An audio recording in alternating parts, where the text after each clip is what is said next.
में क्या क्या कंपोनेंट्स को हमने वन बाय वन देखना स्टार्ट किया था, राइट।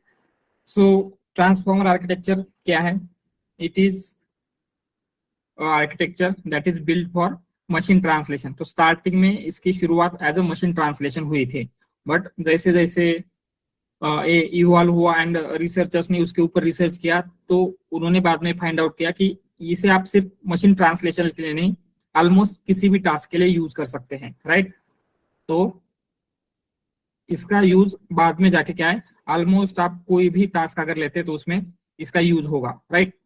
तो यही हम देख रहे थे, मशीन ट्रांसलेशन सबसे पहले कैसे होता है हम ये देखेंगे, मशीन ट्रांसलेशन के साथ ट्रांसफॉर्मर आर्किटेक्चर कैसे वर्क करता है, and then after that we will see how that architecture will adapt to all other type of tasks।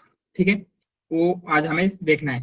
But before that, जैसे हमने लास्ट टाइम एनएलपी का प्रोजेक्ट देखा था, राइट, एंड एनएलपी के project में बहुत सारी चीजें हमने देखी थी।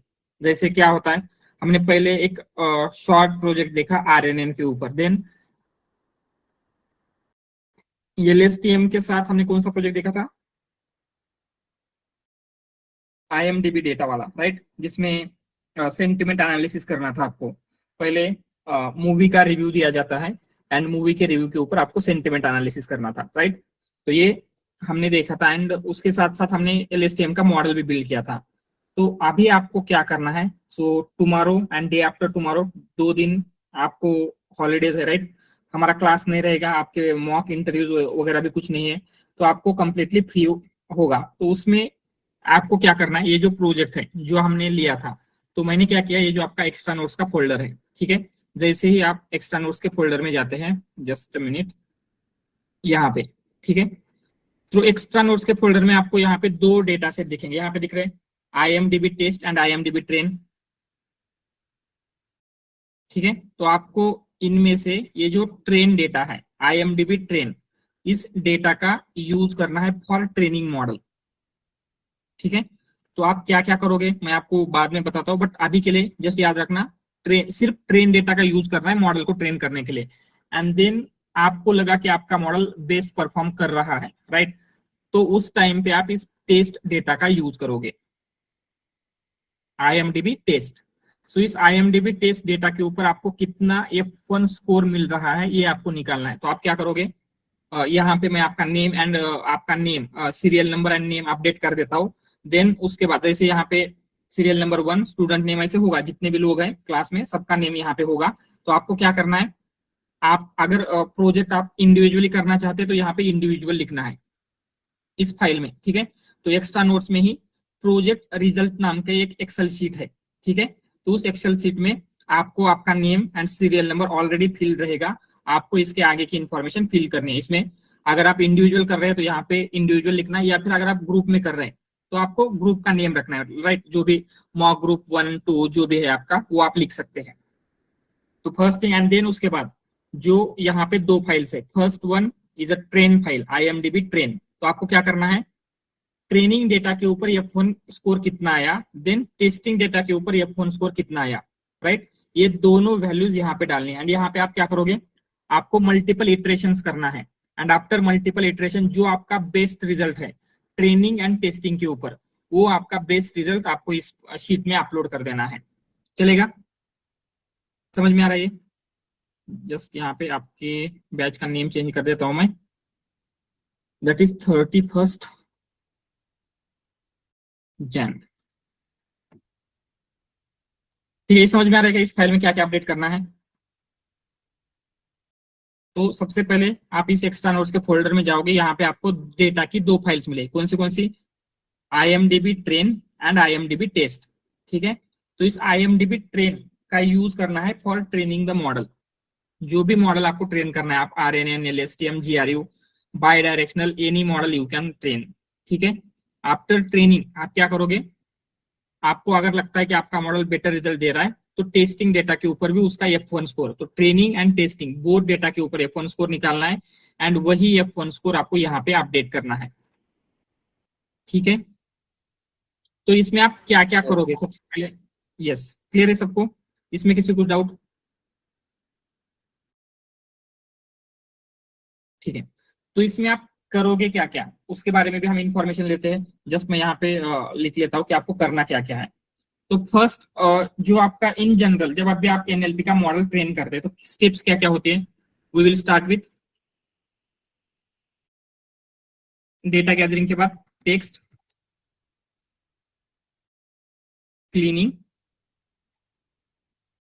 And normalization. ठीक है, text yes, pre processing. Processing yes, pre processing में ये हम 2 स्टेप कर रहे थे। तो हमने आई थिंक बहुत ज्यादा मेथड्स यूज नहीं किए थे। हमने वहां पे क्या किया था, लोअर केस किया था, कुछ अननेसेसरी थिंग्स एचटीएमएल टैग्स वगैरह रिमूव किए थे। तो आपको क्या करना है, यहाँ पे आप डिफरेंट थिंग्स ट्राई करके देख सकते हैं जो हमने ट्राई नहीं किया है। मे बी आप क्या करोगे, सबसे पहले आपको क्या करना है, जो आपका नोटबुक है राइट, जो आईएमडीबी डेटा सेट के ऊपर हमने रन की थी, दैट इज एलएसटीएम का प्रोजेक्ट। सो उस एलएसटीएम के प्रोजेक्ट को एज इट इज रन करना है on this data, but data आपको ये लेना है आईएमडीबी ट्रेन आईएमडीबी टेस्ट। सो दोनों के ऊपर जो भी हमने क्लास में लिया है उसके ऊपर कितना F1 स्कोर आया था, एंड आप क्या क्या नोट करोगे वहां पे, मतलब आपके खुद के लिए वो बता रहा हूं मैं। सबसे पहले क्लीनिंग एंड नॉर्मलाइजेशन की कौन सी मेथड यूज की, ठीक है। Then tokenization. तो टोकनाइजेशन में क्या होता है, जो नंबर ऑफ वर्ड्स है, नम वर्ड्स राइट, क्या होता है num words parameter, to get most frequent words. Yes right. तो अगर 10,000 दिया तो out of all vocabulary only top 10,000 word से हम कंसिडर करेंगे। अगर हमने 50,000 किया तो टॉप 50,000 वर्ड कंसिडर कर सकते हैं। तो आप इसके साथ एक्सपेरिमेंट करके देख सकते हैं। पहले मे बी सारे के सारे लेके देखेंगे, देन 50,000 ट्राई कीजिए, देन जितना भी आपका डेटा है उसके अकॉर्डिंगली फ्यू नंबर तक आपको ये ट्राई करना है कि कौन से नम वर्ड्स के लिए बेटर एक्यूरेसी मिल रही है, एंड वो आपको नोट करके रखना है। देन इसके बाद क्या होता है, पैडिंग। ठीक है, तो पैडिंग में आप क्या क्या चेक करोगे, pre padding, post padding right. जैसे मैंने कहा था, कौन सी पैडिंग जनरली बेटर रिजल्ट देती है, प्री और पोस्ट, प्री राइट। तो अभी आपको जस्ट मैं जो बोल रहा हूं उसके ऊपर बिलीव नहीं करना है, आपको खुद से टेस्ट करके देखना है। आप क्या करोगे, सारी बाकी की सारी स्टेप एज इट इज रखना है, सिर्फ एक बार पैडिंग को प्री करना है, एंड देन रिजल्ट चेक करना है कि F1 स्कोर कितना चेंज हो रहा है। देन एक बार उसको सिर्फ पोस्ट करना है एंड रिजल्ट चेक करना है, क्या एक्चुअल में प्री के ऊपर ही बेटर रिजल्ट मिल रहा है, ये आपको वहां से पता चलेगा। ठीक है, देन उसके साथ जो मैक्स लेंथ है, उसकी डिफरेंट मैक्स लेंथ के साथ आप क्या कर सकते हैं, एक्सपेरिमेंट कर सकते हैं। पहले 500, 1000, जो भी आपको बेटर रिजल्ट मिल रहा है। और क्या हो सकता है, इसमें क्या क्या होता है, ठीक है, इतना ही कीजिए अभी के लिए। तो क्या क्या करना है, पहले टेक्स्ट क्लीनिंग नॉर्मलाइजेशन की डिफरेंट मेथड राइट, लेमेटाइजेशन अगर आपको ट्राई करना है, स्टेमिंग ये भी ट्राई आउट कर सकते हैं। देन उसके बाद एम्बेडिंग मेथड्स राइट। सो हमने कौन सी देखी थी, एम्बेडिंग लेयर है। सो अभी के लिए आप जस्ट ये 2 चीजें ट्राई कीजिए, embedding layer, word to vec. ठीक है, इन दोनों में से बेटर एक्यूरेसी कहां पे मिल रही है। देन मॉडल्स, तो आप क्या करोगे, RNN, LSTM, GRU, इन तीनों मॉडल के साथ आपको ट्राई करके देखना है। एंड देन आप क्या कर सकते हैं, हाइपर पैरामीटर्स चेक कर सकते हैं, जैसे कि RNN की मल्टीपल लेयर्स लेंगे, LSTM की मल्टीपल लेयर्स लेंगे। सो इससे क्या करना है, आपको ट्रैक करना है कि कौन से पैरामीटर के लिए आपको बेटर रिजल्ट मिल रहा है, एंड जहां पे भी आपको बेस्ट रिजल्ट मिलेगा वो आपका मॉडल कंसिडर करके यहाँ पे उसका जो भी F1 स्कोर आ रहा है ट्रेनिंग एंड टेस्टिंग का, वो अपडेट कर देना है। ठीक है, ये समझ में आ रहा है।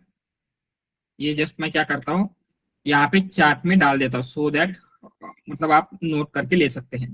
ठीक है, तो tomorrow, Saturday and Sunday, for this 2 days आपको ये असाइनमेंट रहेगी। तो आपको करना क्या क्या है, जो आपका एक्स्ट्रा नोट्स के फोल्डर में आईएमडीबी का ट्रेनिंग टेस्ट का डेटा है, उस डेटा को लेना है, उसके ऊपर मल्टीपल मेथड्स ट्राई आउट करनी है, कौन सी मेथड बेस्ट रिजल्ट दे रही है वो मेथड आपको यहाँ पे अपडेट करना है। मतलब मेथड नहीं, जस्ट स्कोर आपको अपडेट करना है। ठीक है, देन उसके साथ आप रेगुलराइजेशन की मेथड भी ट्राई करोगे। रेगुलराइजेशन मतलब एक बार विदाउट रेगुलराइजेशन मॉडल ट्रेन करके देखेंगे, देन उसके बाद विथ रेगुलराइजेशन आप ड्रॉप आउट ट्राई कीजिए, देन आप अर्ली स्टॉपिंग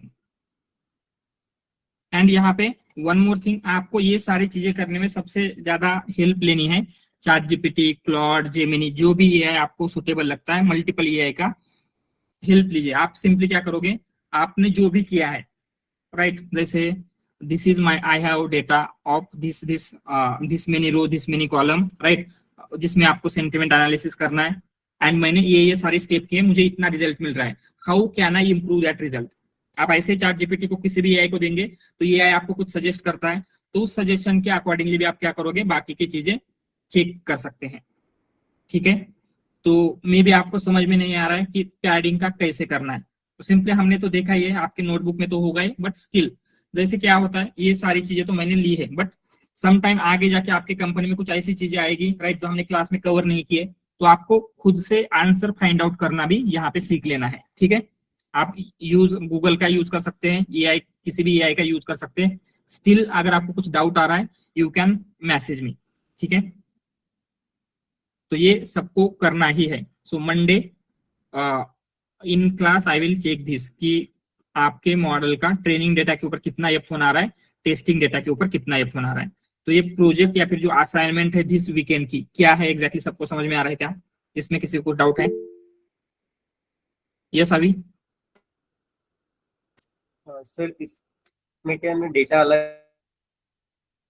अलग दिया है आपने, ट्रेनिंग का अलग, टेस्टिंग का अलग, राइट, तो हम जो प्री यस, प्रोसेसिंग, टोकनाइजेशन और पैडिंग और जो भी करेंगे वो सेपरेट ट्रेनिंग के लिए अलग रहेगा, तो टेस्टिंग के लिए भी यस, फिर करना पड़ेगा क्या? यस, यस, पहले आप मॉडल ट्रेन करके लेंगे, देन मॉडल ट्रेन करने के बाद जब आप इन्फरेंस करना होता है, तो इन्फरेंस के लिए क्या करते हैं आप, सेम स्टेप रिपीट करेंगे, राइट। तो टेस्टिंग डेटा के ऊपर भी आपको वही प्री प्रोसेसिंग, वही पैडिंग, वही टोकनाइजेशन मेथड यूज करनी होगी। ठीक है, बट पहले ट्रेनिंग के टाइम पे सिर्फ ट्रेनिंग का डेटा यूज करना है, देन जब आपका मॉडल ट्रेन हो जाएगा तो टेस्टिंग डेटा के ऊपर आपको प्रिडिक्शन करना है। इससे क्या होगा, डेटा लीकेज या फिर ये जो इश्यू हो सकता है वो जस्ट अवॉइड करने के लिए मैंने डेटा को सेपरेट रखा है। ठीक है,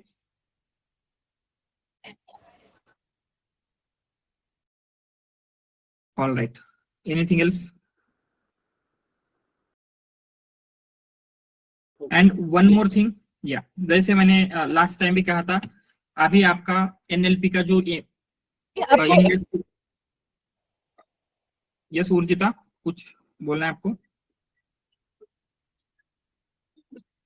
नहीं सर, सॉरी, वो गलती से ठीक है, ठीक है, ठीक है। जैसे आपका एनएलपी का इंडस्ट्री लेवल प्रोजेक्ट कंप्लीट हो चुका है, राइट, जो हमने कंप्लेंट क्लासिफिकेशन का देखा था, उसमें कंप्लीट पाइपलाइन कैसे वर्क हो रही है हमने देखा था, from problem understanding, right, planning कैसे करेंगे, all the way to model building, right, उसमें जो भी चैलेंजेस आ रहे, हर चैलेंजेस को हमने सॉल्व किया था, जो कंप्लीट इंडस्ट्री ग्रेड डेटा लेके हमने प्रोजेक्ट बिल्ड किया था, राइट। तो आपके एक्सपीरियंस के अकॉर्डिंगली, जैसे क्या होता है, किसी का 2 ईयर्स का एक्सपीरियंस होगा, किसी का 5 ईयर्स, किसी का 10 ईयर्स भी हो सकता है, राइट। तो आपके एक्सपीरियंस के अकॉर्डिंगली कौन से प्रोजेक्ट लगाना मोर सुटेबल होगा, जिससे आपको कॉल आने के चांसेस बढ़ जाते हैं। एंड यही सारी चीजें डिस्कस करने के लिए, एंड आपको क्या क्या कवर करना चाहिए, मे बी आपको पाइथन किस लेवल तक आना चाहिए, आपको सिस्टम डिजाइन की जरूरत है या नहीं, या आपको मशीन लर्निंग करना चाहिए या नहीं, तो आपके स्पेसिफिक जो भी चीजें वो डिस्कस करने के लिए टुमारो वी विल मीट। ठीक है, तो आपका मॉक ग्रुप में मैं मैसेज भी डाल देता हूँ, तो आपको क्या करना है, एक सूटेबल टाइम सजेस्ट कीजिए सारे मॉक ग्रुप के अकॉर्डिंगली आपके, एंड उस टाइम के अकॉर्डिंगली वी विल कनेक्ट।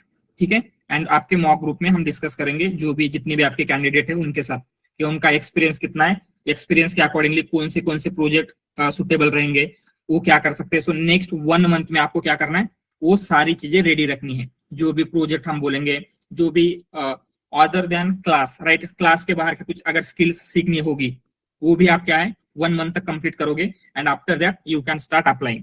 ठीक है, तो टुमारो मतलब इस वीकेंड, मतलब मैं मैसेज भी डाल देता हूँ, बट स्टिल आपके मॉक मेट के साथ डिस्कस कीजिए आपके लिए बेस्ट सुटेबल टाइम क्या है, उस सुटेबल टाइम के अकॉर्डिंगली वी विल कनेक्ट। ठीक है, ऑल राइट, इसमें किसी को डाउट है? एंड जस्ट एक बार मुझसे वो टाइम कंफर्म कर लेना क्योंकि क्या हो सकता है किसी दूसरे जो दूसरी मॉक ग्रुप है उनका उसी टाइम पे हो सकता है, तो इसलिए एक बार डिस्कस कर लेना मेरे साथ भी, एंड देन जो भी आपका टाइम होगा उसमें हम कनेक्ट करेंगे and then we will discuss, ठीक है। All right, anything else?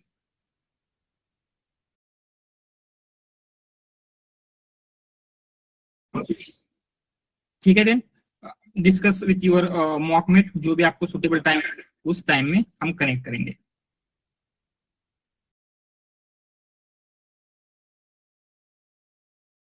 All right, तो अभी हम क्या करते हैं, जो आपका मेन पार्ट हमें देखना था दैट वाज ट्रांसफॉर्मर्स, जो हम देख रहे थे उसको हम स्टार्ट करते हैं, ठीक है। तो we will start with basic. तो सबसे फर्स्ट क्या हुआ था, और 2013 के बाद एवरी कंपनी में एक रेस स्टार्ट हो गई है। रेस क्या है? बेस्ट मशीन ट्रांसलेशन का मॉडल बिल्ड करना है, राइट। मशीन ट्रांसलेशन का मॉडल बिल्ड करने के लिए जितनी भी कंपनीज थी उस टाइम पे, गूगल, डिफरेंट यूनिवर्सिटीज, माइक्रोसॉफ्ट, इन सारे इसमें रेस स्टार्ट हुई थी, जिसमें 2014 में सबसे पहले गूगल ने पेपर रिलीज किया, या फिर गूगल ने एक आर्किटेक्चर रिलीज किया। कौन सा आर्किटेक्चर था वो? सो यहाँ पे लिखते हैं 2000 गूगल रिलीज किया एनकोडर डिकोडर, ठीक है। सो एनकोडर डिकोडर में क्या हो रहा है? यस,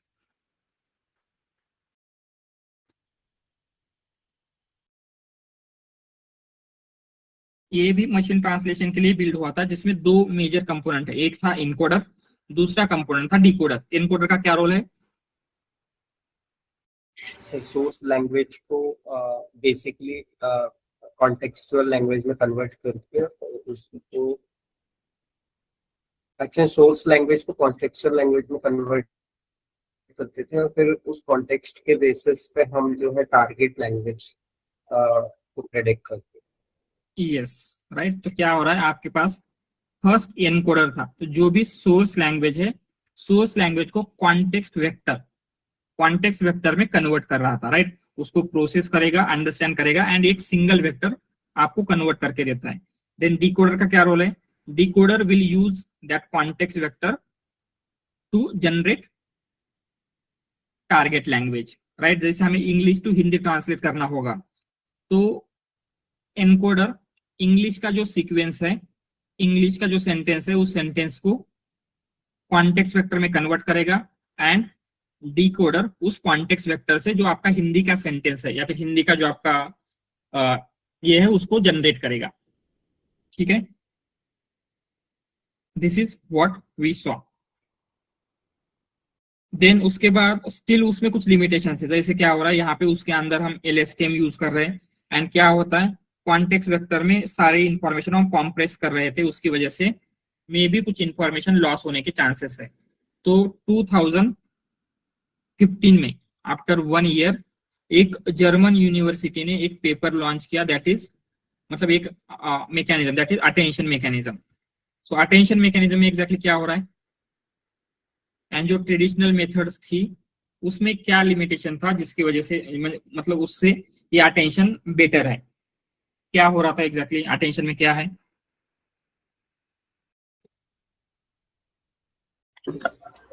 डायनामिक स्टैटिक एम्बेडिंग का डिफरेंस, राइट।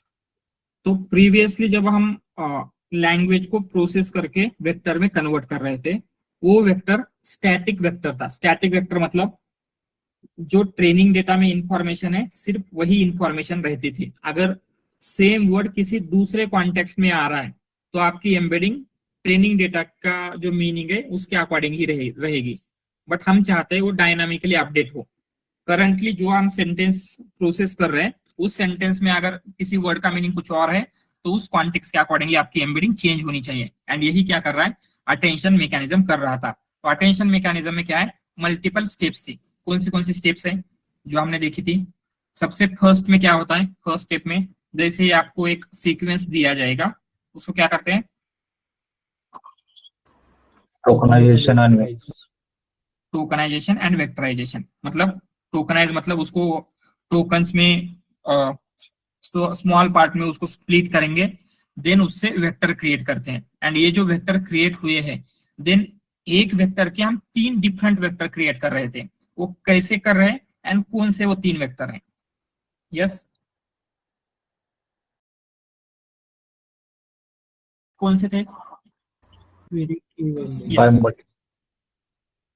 क्वेरी की वैल्यू में हम कन्वर्ट कर रहे थे। बट वो कैसे हो रहे थे क्वेरी की वैल्यू में? by multiplying with weights. Exactly right. तो आपके पास 3 वेट्स थे, कौन से? डब्ल्यू क्यू, डब्ल्यू के एंड डब्ल्यू वी। तो ये जो वेक्टर क्रिएट हुए थे उसको जब हम डब्ल्यू क्यू से मल्टीप्लाई करेंगे तो क्वेरी वेक्टर बनेगा। जब की डब्ल्यू क्यू के से मल्टीप्लाई करेंगे तो की वेक्टर, डब्ल्यू वी से मल्टीप्लाई करेंगे तो वैल्यू वेक्टर। तो इन तीनों वेक्टर का क्या रोल है? क्वेरी का, की का, मतलब मीनिंग क्या है इनका, एंड वैल्यू का क्या रोल है? query is nothing but the word which we want to capture, and key is nothing but the using that words we are capturing the main word.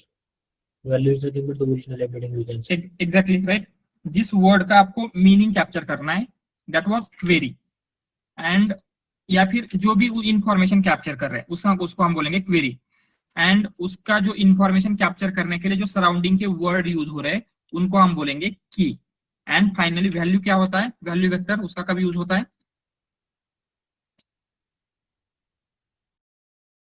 Yes, finally में जब आपको probability के साथ multiply करके add करना था, right? तो ये सब कुछ हो रहा था। तो हमने फर्स्ट क्या किया, जो आपका सेंटेंस आ रहा था उसको टोकनाइज किया, वेक्टराइज किया, उन वेक्टर को क्वेरी की वैल्यू में कन्वर्ट किया। ठीक है, फर्स्ट स्टेप हो गई। Second step, what is second step? Multi-head attention. Get score by dot product. यस, get score by dot product. So dot product कैसे लेंगे?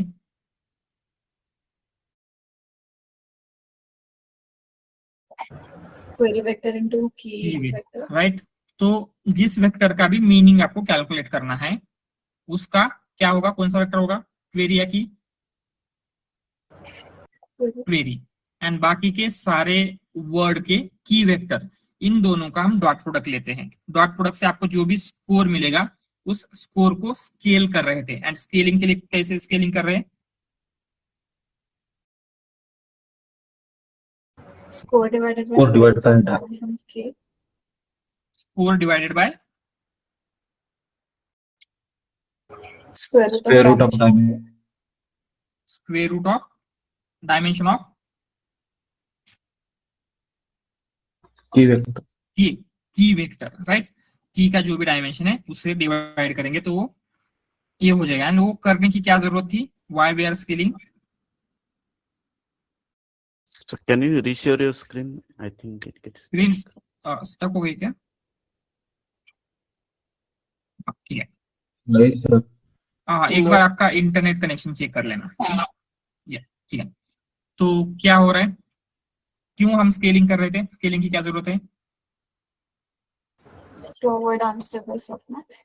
यस, सॉफ्टमैक्स अनस्टेबल हो सकता है, उसके लिए स्केलिंग कर रहे हैं। तो स्केलिंग करने के बाद जो डॉट प्रोडक्ट का स्कोर है उसे कहाँ पे पास कर रहे हैं? Softmax. मैक्स में, शॉर्ट मैक्स में। शॉर्ट मैक्स आउटपुट में देगा आपको प्रोबेबिलिटीज। एंड ये प्रोबेबिलिटीज क्या रिप्रेजेंट कर रहे हैं?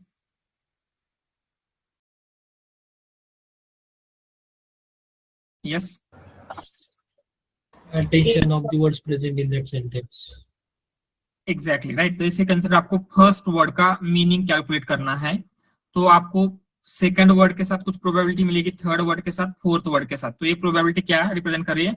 इस फर्स्ट वर्ड पे सेकंड वर्ड कितना इंफ्लुएंस डाल रहा है, थर्ड वर्ड कितना इंफ्लुएंस डाल रहा है, फोर्थ वर्ड कितना इंफ्लुएंस डाल रहा है, उसकी ये प्रोबेबिलिटी है। एंड देन फाइनली क्या करेंगे, ये जो प्रोबेबिलिटी मिली है उसको मल्टीप्लाई करेंगे with yes Value vector. Value vector, and उन सबका एडिशन करेंगे जिससे आपको कॉन्टेक्सचुअल वेक्टर मिल जाएगा। ठीक है,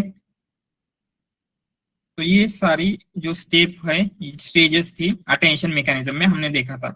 देन हमने ये भी देखा था अटेंशन मैकेनिज्म जो होता है उसके 2 टाइप होते हैं। कौन से? Single line cross. सिंगल को कुछ और नेम दिया था हमने, नेम क्या था उसका? Self self attention and attention. क्या डिफरेंस है सेल्फ एंड क्रॉस में? Self attention will only work only on the one particular sentence, whereas cross attention will work on two different things, two different opposite things we can say. या to different sentences ऐसे बोलेंगे, right? दो sentences के ऊपर जो calculate हो रहा है दैट इज क्रॉस अटेंशन, एक सिंगल सेंटेंस के ऊपर कैलकुलेट कर रहे हैं दैट इज सेल्फ अटेंशन। तो ये भी देखा हमने, दिन देखा था मल्टी हेड अटेंशन, पहले उसकी जरूरत क्या है एंड वो कैसे वर्क हो रहा है, why we need multi head attention. Natural language To maintain the originality or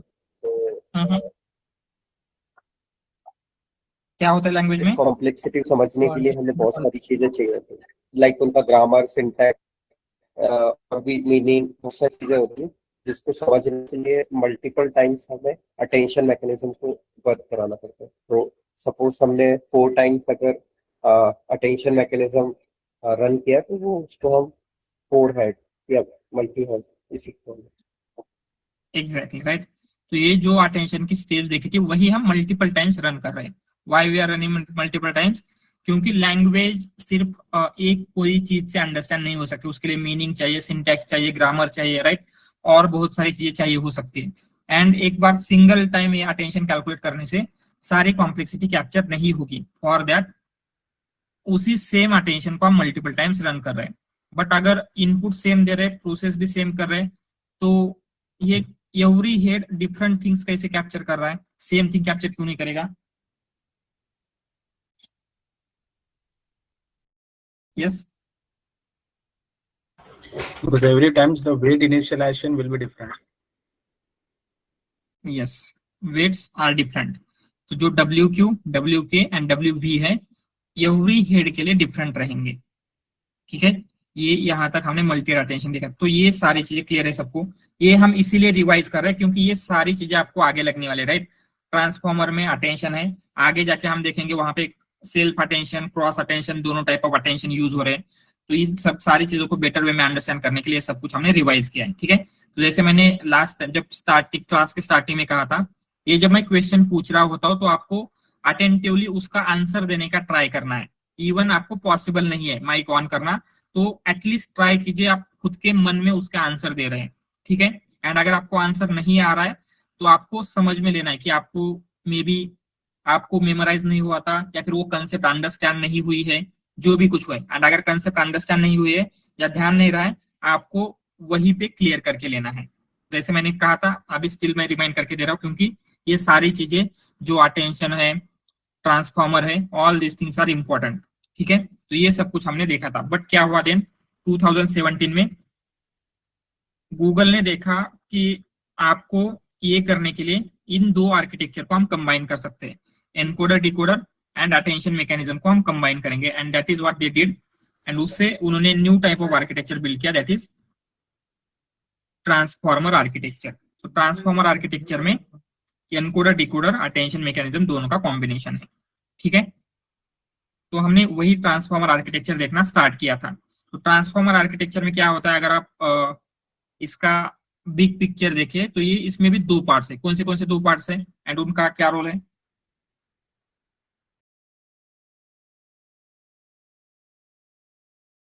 yes, what is this first part called, this left part? Encoder. ये एनकोडर है। एंड ये वाला जो पार्ट है decoder.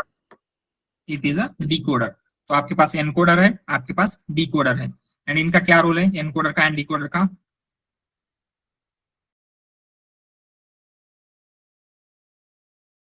encoder will convert the source language into contextual vectors, whereas decoder will convert that vector into the human understandable language. Yes, exactly. तो हमने यहाँ पे लिखा था टास्क आपका मशीन ट्रांसलेशन है, राइट? आपको एक लैंग्वेज से दूसरी लैंग्वेज में ट्रांसलेट करना है, एंड इसलिए हमने एक एग्जांपल लिया था, वी आर लर्निंग ट्रांसफॉर्मर। ये इंग्लिश सेंटेंस है, इस इंग्लिश सेंटेंस को आपको हिंदी में ट्रांसलेट करना है, तो इसका ट्रांसलेशन होना चाहिए हम ट्रांसफॉर्मर सीख रहे हैं, राइट? तो इसमें एनकोडर का क्या रोल है?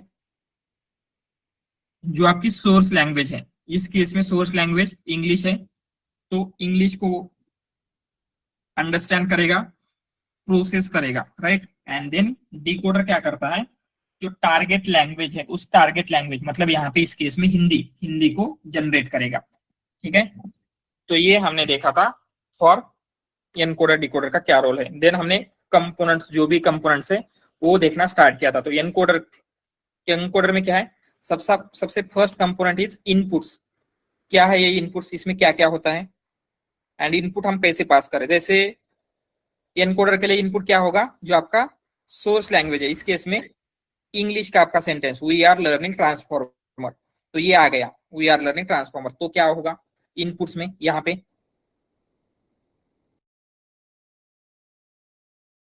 Firstly, tokenize and vectorize. No, यहाँ पे वेक्टराइजेशन नहीं हो रहा है, टोकनाइज करेंगे।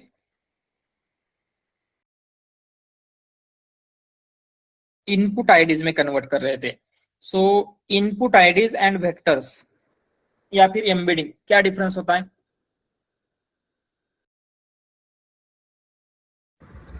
Input ID is like unique IDs, Mhm. and vector is calculated for each kind of word. Yes, so हम ऐसे बोल सकते हैं इनपुट आईडी मतलब एक वर्ड के लिए एक सिंगल नंबर है, राइट। बट वेक्टर में क्या है, उसमें एरे ऑफ नंबर मिलेगा आपको एक वेक्टर के लिए। एंड वेक्टर में कॉन्टेक्चुअल मीनिंग कैप्चर हो रहा है, इनपुट आईडी में कॉन्टेक्चुअल मीनिंग कैप्चर होता है क्या, No. नो, ठीक है। तो इनपुट आईडीज बेसिकली क्या है, हर एक वर्ड को जस्ट एक यूनिक आईडी असाइन किए हैं। जैसे पर्सन को हम नेम देते हैं, एक पर्सन का एक नेम हो गया, राइट, सो दैट उस पर्सन को हम आइडेंटिफाई कर सकते हैं। तो सेम वे में, या फिर स्टूडेंट को रोल नंबर्स दिए जाते हैं, क्या होगा, हर स्टूडेंट का एक यूनिक रोल नंबर होता है। सेम वे में हर एक वर्ड को एक यूनिक इनपुट आईडी दी जा रही है। ऐसे कंसिडर कीजिए, इनपुट आईडी मतलब क्या है, रोल नंबर है हर एक वर्ड का, ठीक है। तो इनपुट्स में क्या हो रहा है, जो भी आपका सेंटेंस है, सेंटेंस को टोकनाइज करेंगे एंड देन उसको रिप्लेस करेंगे विथ इनपुट आईडीज। तो हमने एनएलपी के प्रोजेक्ट में देखा था, अगर आपको टेक्स्ट को इनपुट आईडी में कन्वर्ट करना है तो टोकनाइजर का एक मेथड थी। टोकनाइजर की कौन सी मेथड है, tokenizer dot Text to sequence. Text to sequence. Yes yes, right. तो यहाँ पे वही मेथड का यूज हो रहा है। हम क्या करेंगे, इनपुट आईडीज में टेक्स्ट को कन्वर्ट करेंगे। देन उसके बाद will move on here input embedding है। What is this input embedding, Converting this ID into the vector. Exactly right. तो अभी क्या करेंगे, जो आपको यूनिक आईडी मिली है, हर एक आईडी का एक वेक्टर बिल्ड होगा। वेक्टर मतलब एरे ऑफ नंबर, एंड ये वेक्टर बिल्ड करने के लिए क्या यूज करेंगे हम, Open a embedding Embedding layer. Embedding layer, जो हमने LSTM के साथ एम्बेडिंग लेयर यूज की थी, ठीक है। तो एम्बेडिंग लेयर का यूज होगा इनपुट एम्बेडिंग कन्वर्ट करने के लिए, ठीक है। तो एंड ओरिजिनल पेपर में इस वेक्टर का या फिर इस एम्बेडिंग का क्या डायमेंशन था, 512. 512. यस 512, ठीक है। देन उसके बाद इनपुट एम्बेडिंग के बाद यहाँ पे हम आगे जा रहे हैं, यहाँ पे कुछ ऐड हो रहा है। What is this, positional encoding. क्या है ये, क्या जरूरत है इसकी, To maintain order. To consider order of word. Exactly right. तो ऑर्डर यहाँ पे मेंटेन नहीं हो रही थी। जैसे हमने देखा, हम सिर्फ वर्ड या फिर आपके टोकन पास कर रहे हैं, एंड टोकन में ऑर्डर नहीं होती, एंड लैंग्वेज में ऑर्डर बहुत ज्यादा इंपॉर्टेंट है। हमने एग्जांपल देखा था, India beats New Zealand, New Zealand beats India, right. तीनों में वर्ड सेम है बट मीनिंग कंप्लीटली डिफरेंट है। व्हाई मीनिंग कंप्लीटली डिफरेंट है, Because of ordered. Right, word की ऑर्डर चेंज हुई थी। तो हमें यहाँ पे भी अगर लैंग्वेज को अच्छी तरीके से अंडरस्टैंड करना है तो उसके ऑर्डर को भी अंडरस्टैंड करना पड़ेगा, कौन सा वर्ड फर्स्ट आ रहा है, कौन सा वर्ड सेकंड आ रहा है, राइट, ये अंडरस्टैंड करना पड़ेगा। तो ये अंडरस्टैंडिंग के लिए पोजिशनल एनकोडिंग कर रहे हैं, बट ये एग्जैक्टली कैसे ऑर्डर को मेंटेन कर रहा है, क्या करेगा ये,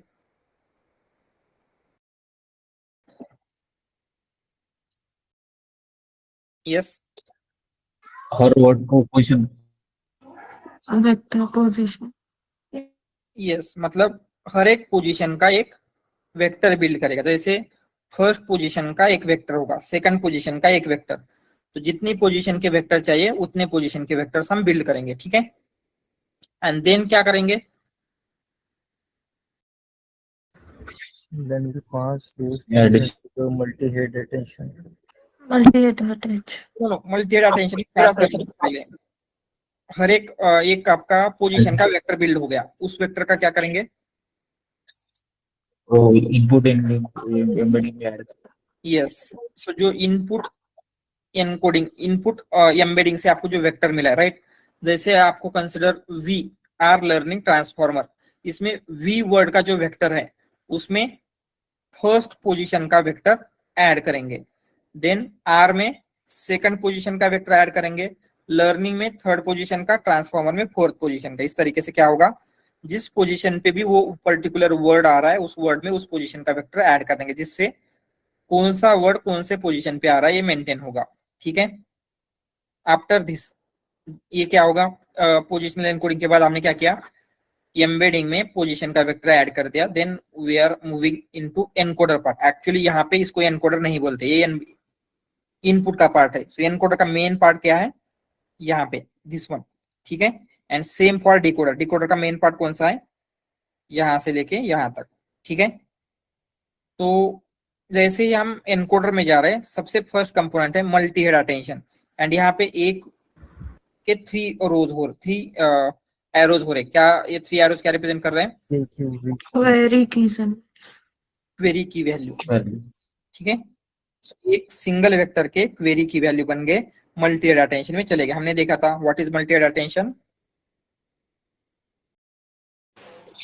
to understand word meaning, syntax, references. Exactly. तो यहाँ पे हर एक वर्ड का मीनिंग कैप्चर होगा, ग्रामर कैप्चर होगा, मतलब वो पास्ट टेंस में है, प्रेजेंट टेंस में है, प्रेजेंट कंटिन्यूअस, जो भी टेंस वगैरह होता है, राइट। देन इज मतलब ही है, शी है, इट, दे, जो ऐसे प्रोनाउंस होते हैं वो अंडरस्टैंड होगा, जो भी ग्रामेटिकल रूल्स है। देन सिंटैक्स, ये सारी चीजें अंडरस्टैंड होगी लैंग्वेज की। देन यहाँ पे उसके आगे add and norm. What is this add and norm, जो हम लोग इनपुट पास करेंगे और जो मल्टी हेड अटेंशन से आउटपुट निकलेगा उन दोनों का कॉम्बिनेशन ऐड होता है। एंड उसे क्या कहा, Residual connections. यस, उसे क्या कहेंगे हम, Actually, we don't want to lose any information from the input, so that's why we are saving those things in the add. Yes. वो हम एग्जैक्टली क्या कर रहे हैं ये तो समझ में आ गया, बट उसको एक नेम था, Residual addition. Residual connection. Residual connection, ठीक है। ऐड मतलब रेजिजुअल कनेक्शन, जिसमें प्रीवियस कंपोनेंट का आउटपुट में उस कंपोनेंट का इनपुट ऐड कर रहे हैं, ठीक है। देन नॉर्म क्या है, ऐड का तो हो गया, then norm, normalization. Normalizing the layers. And normalization का नाम, इसका पर्टिकुलर नेम है एक, नॉर्मलाइजेशन करेक्ट है, Layer Layer layer normalization. Normalization, yes, ये लेयर नॉर्मलाइजेशन इंपॉर्टेंट है, ठीक है। तो यहाँ पे क्या क्या है, यहाँ पे अगर आप देखेंगे तो residual connection and layer normalization क्या है, and why we are doing this layer normalization में क्या कर रहे हैं, Scaling. Scaling, scaling with each neuron. Output of each layer, ठीक है। हर एक लेयर का जो आउटपुट आ रहा है उसमें स्केलिंग करेंगे। तो यहाँ तक हमने आई थिंक यस्टरडे देखा था, तो यहाँ तक सारी चीजें क्लियर है, इसमें किसी को कुछ डाउट, क्योंकि यही पार्ट यही आपको मोस्ट प्रोबेबली आगे यूज हुआ, क्योंकि आप आगे भी देखोगे तो क्या है, मल्टी हेड अटेंशन यहाँ पे है, तो यहाँ पे भी उसका एक थोड़ा सा डिफरेंट पार्ट है मल्टी हेड अटेंशन, यहाँ पे भी मल्टी हेड अटेंशन है, ठीक है। एड एंड नॉर्म देखोगे, यहाँ पे एड एंड नॉर्म, यहाँ पे एड एंड नॉर्म, यहाँ पे एड एंड नॉर्म, तो इतना पार्ट समझ में आ गया आपको, मोस्ट ऑफ द चीजें समझ में आएगी। इसीलिए ये सारी चीजें डिटेल में समझना इंपॉर्टेंट है, ये सब कुछ क्लियर है, इसमें छोटा सा भी किसी को कुछ डाउट है, सर पोजीशन एनकोडिंग में वेक्टर कैसे डिसाइड करना है? हाँ वो देखेंगे हम। उसमें कुछ मेथड्स होती है, 2-3 मेथड्स है, सिनोसाइडल फंक्शन होता है, रोटरी मतलब मेथड होती है, देन लर्न भी होता है। सो ऐसे डिफरेंट मेथड है, वो मेथड्स हम देखने वाले आगे, ठीक है।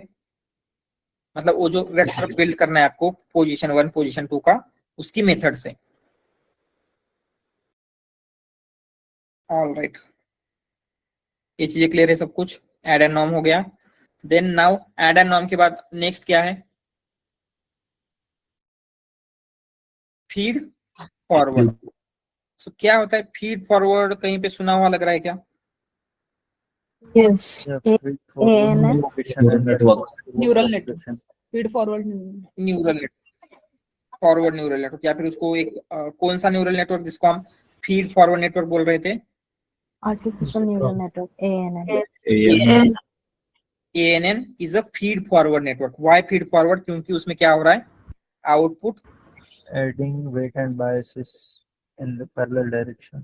यस, सो आउटपुट क्या हो रहा है? ये इनपुट से आउटपुट में मूव कर रहा है। बट RNN में क्या होता है? अगेन आउटपुट से ऐसे रिकरेंटली वगैरह आ रहा था, बट ANN में ऐसे नहीं होता, इसलिए उसको फीड फॉरवर्ड कहा जाता है। एंड टेंसर फ्लो में कौन सी लेयर थी फीड फॉरवर्ड नेटवर्क बिल्ड करने के लिए? Dense. Hidden to dense. Dense layer, उसको डेंस लेयर कहा था। ये वही लेयर है, एक सिंगल डेंस लेयर यहाँ पे ऐड होती है। तो क्या होता है, यहाँ पे हम बहुत सारी इंफॉर्मेशन कैप्चर कर रहे हैं, राइट? यहाँ पे एम्बेडिंग में कुछ इंफॉर्मेशन कैप्चर करने का ट्राई कर रहे हैं। आगे यहाँ पे पोजीशन की इंफॉर्मेशन कैप्चर कर रहे हैं। देन मल्टी एड अटेंशन में सारी चीजें कैप्चर कर रहे हैं। देन एड एंड नॉर्म में भी बहुत सारी चीजें हो रही है। बट स्टिल क्या हो सकता है, कुछ जो नॉन लीनियर इंफॉर्मेशन है स्टिल मतलब कैप्चर नहीं होगी। मतलब जो लैंग्वेज को आपको अंडरस्टैंड करना है उसके लिए जो इंफॉर्मेशन कैप्चर करना था वो अभी भी नहीं हो सकती है। तो हम क्या करेंगे, जो भी ऐसी इंफॉर्मेशन है जो प्रीवियस लेयर में कैप्चर नहीं हुई है and specifically non linear information, so ये क्या करेगा, it is used to capture non-linear information, any non-linear information ऐसे लिखते हैं,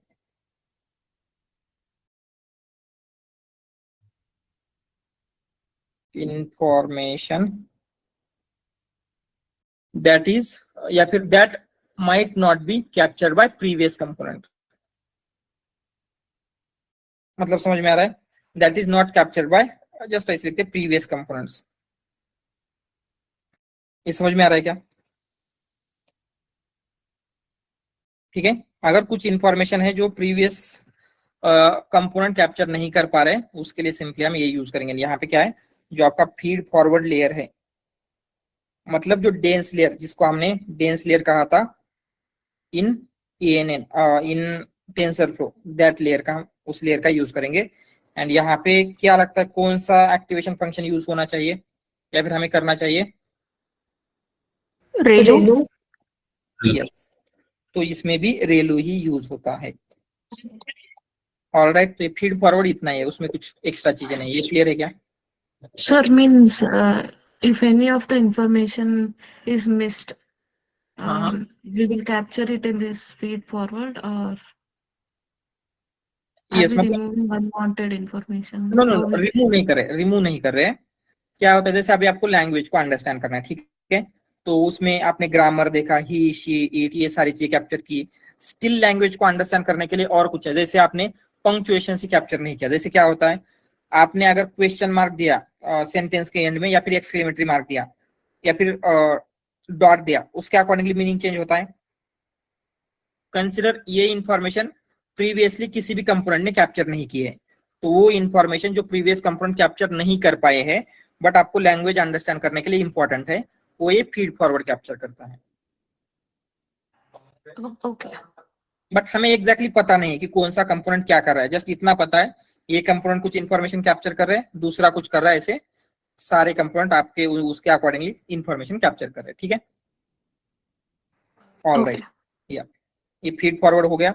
then after feed forward there is add and norm. तो क्या होता होगा इस एड एंड नॉर्म में?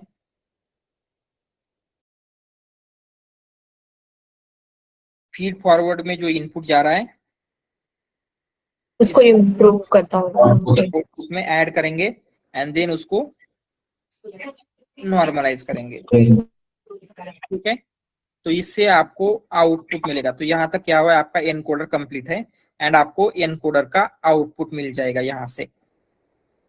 ठीक है, तो आउटपुट क्या होगा एनकोडर का, contextual vector of each token. तो हमने इनपुट में कितने टोकन पास किए थे,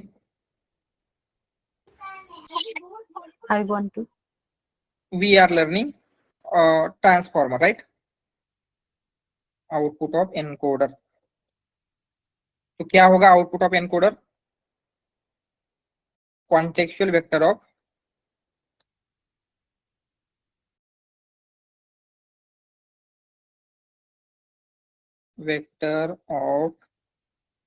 ईच टोकन। तो हमने कितने टोकन पास किए थे, वी आर लर्निंग ट्रांसफॉर्मर, इसे 4 टोकन पास किए थे। वी पास किया था, आर पास किया था,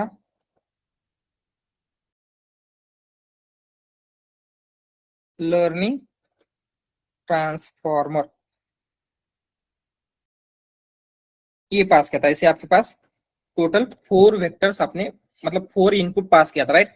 तो आपको आउटपुट में क्या मिलेगा, इसके 4 आउटपुट, जैसे इसको बोलेंगे हम V1, इसको आगे बोलेंगे V2, इसे बोलेंगे V3 एंड इसको बोलेंगे V4। तो ये क्या है, V1 V2 V3 V4,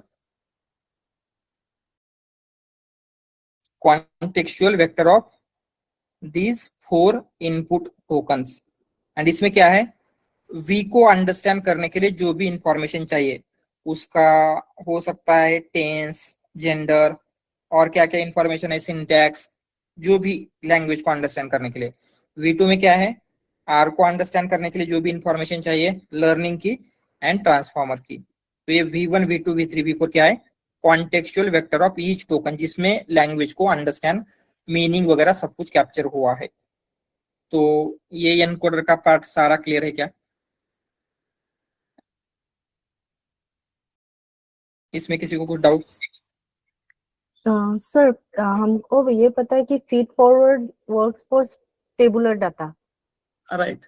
यहाँ पे सर वो कैसे फीड फॉरवर्ड को जा रहा है थोड़ा सा? Right right. तो यहाँ पे इंस्टेड मतलब टैबुलर डेटा मतलब न्यूमेरिकल डेटा ऐसे बोल रहे हैं हम, राइट, जहाँ पे नंबर्स है। तो यहाँ पे जो आपका वेक्टर है, इसमें इनपुट क्या आ रहा है, फीड फॉरवर्ड को वेक्टर ही आ रहा है कि यहाँ से ये V1 ये सब कुछ, तो वेक्टर भी नंबर्स है क्या, यस, राइट। तो ये क्या हो रहा है, उन नंबर्स को वो फीड फॉरवर्ड प्रोसेस करेगा। ठीक है, ऑल राइट, क्लियर है एनकोडर का सारा पार्ट। एनकोडर में फ्रॉम इनपुट से लेके कॉन्टेक्सचुअल वेक्टर, एनकोडर में आपने क्या किया है, लैंग्वेज को अंडरस्टैंड किया है। वी आर लर्निंग ट्रांसफॉर्मर, ये जो सेंटेंस था, तो इसमें वी का क्या मीनिंग है, आर क्या है, लर्निंग क्या है। ट्रांसफॉर्मर मीन्स क्या हो सकता है, ये जो ट्रांसफॉर्मर आर्किटेक्चर है जो हम पढ़ रहे हैं, या फिर ट्रांसफॉर्मर भी होते हैं जो मूवी में होते हैं, कार्स वगैरह होती है जिनका रोबोट्स कुछ बन जाते हैं, राइट। तो ये कौन सा ट्रांसफॉर्मर है, ये सारी चीजें कैप्चर हो रही है। तो आपकी लैंग्वेज मतलब जो इनपुट लैंग्वेज है या फिर सोर्स लैंग्वेज है, उसको आपने कंप्लीटली अंडरस्टैंड किया है। यहाँ तक क्लियर है ये? सर फीड फॉरवर्ड इसमें सर आउटपुट लेयर में सॉफ्टनेस यूज होगा ना? नो, व्हाई यहाँ पे सॉफ्टनेस क्यों? आप प्रोबेबिलिटी? नो, हम प्रोबेबिलिटी कुछ भी नहीं निकाल रहे। तो यहाँ पे आउटपुट कुछ भी नहीं निकाल रहे। तो यहाँ पे जस्ट एक डेंस लेयर है, उसके बाद एक डेंस लेयर, इनपुट मतलब हिडन लेयर है, इतना ही है, आउटपुट लेयर है ही नहीं। ठीक है, मूवी में ट्रांसफॉर्मर यूज होते हैं मतलब? सॉरी, मूवी में ट्रांसफॉर्मर यूज होते हैं मतलब? एक्चुअली ट्रांसफॉर्मर नाम की एक मूवी है, उसमें कुछ रोबोट्स वगैरह उस टाइप का है। तो ये जो ट्रांसफॉर्मर है एग्जैक्टली कौन सा है, वो मूवी वाला ट्रांसफॉर्मर है या जो एनएलपी वाला ट्रांसफॉर्मर है, ये भी इंफॉर्मेशन कैप्चर हो रही है यहाँ पे। Okay, thank you. All right, clear है ये सब कुछ? Now we will move on to the next part, that is decoder. तो डिकोडर का क्या रोल है? यस, हमने देखा था यहाँ पे ऊपर एनकोडर का रोल तो कंप्लीट हो चुका है अभी। नाउ डिकोडर का रोल बाकी है। एनकोडर में क्या था, सोर्स लैंग्वेज को प्रोसेस करना, जो कि हमने सोर्स लैंग्वेज को प्रोसेस किया, अंडरस्टैंड किया। नाउ आपको क्या करना है,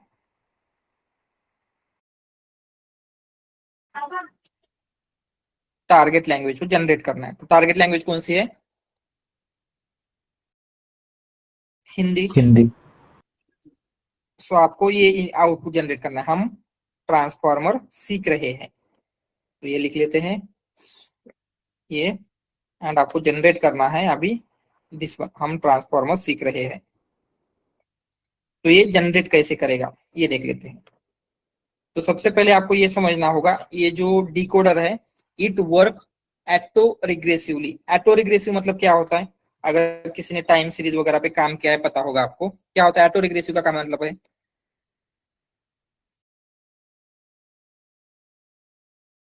यहाँ पे क्या हो रहा है, ये जो आउटपुट जनरेट करने वाला है, ये आपका आउटपुट क्या है यहाँ पे डिकोडर से, दिस वन, राइट। हम ट्रांसफॉर्मर सीख रहे हैं।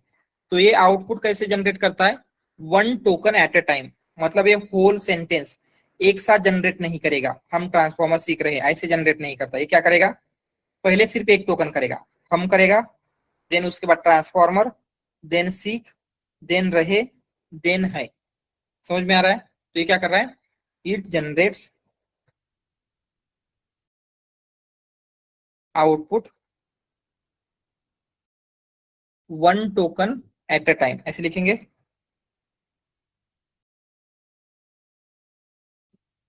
ये समझ में आ रहा है क्या, ये कैसे जनरेट कर रहा है output one token at a time, ठीक है। एंड अगेन यहाँ पे क्या होता है, जो नेक्स्ट स्टेप का आउटपुट है, where output of next step is depend on is used as input for the next step, ऐसे भी बोल सकते हैं।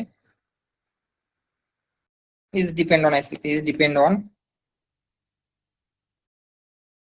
Previous output.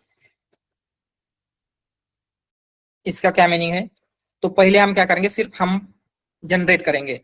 तो यहाँ पे कौन सा वर्ड जनरेट हुआ है, कंसिडर हम की जगह पे कुछ और जनरेट हुआ, ठीक है, मैं जनरेट हुआ। तो इसके आगे का जो भी आउटपुट आने वाला है ये इसके ऊपर डिपेंड रहेगा, ठीक है। तो मैं सीख रहे हैं ऐसे होगा क्या, मे बी रहा हूं हो सकता है, राइट। तो क्या है, जो प्रीवियस आउटपुट है, जैसे हम के ऊपर ये सारा आउटपुट भी डिपेंड रहेगा। हम ट्रांसफॉर्मर जनरेट किया तो ये सारा आउटपुट ये रहेगा। तो इसका क्या मीनिंग है, समझ में आ रहा है। एटो रिग्रेसिव का क्या मतलब है, ये क्लियर है क्या पहले।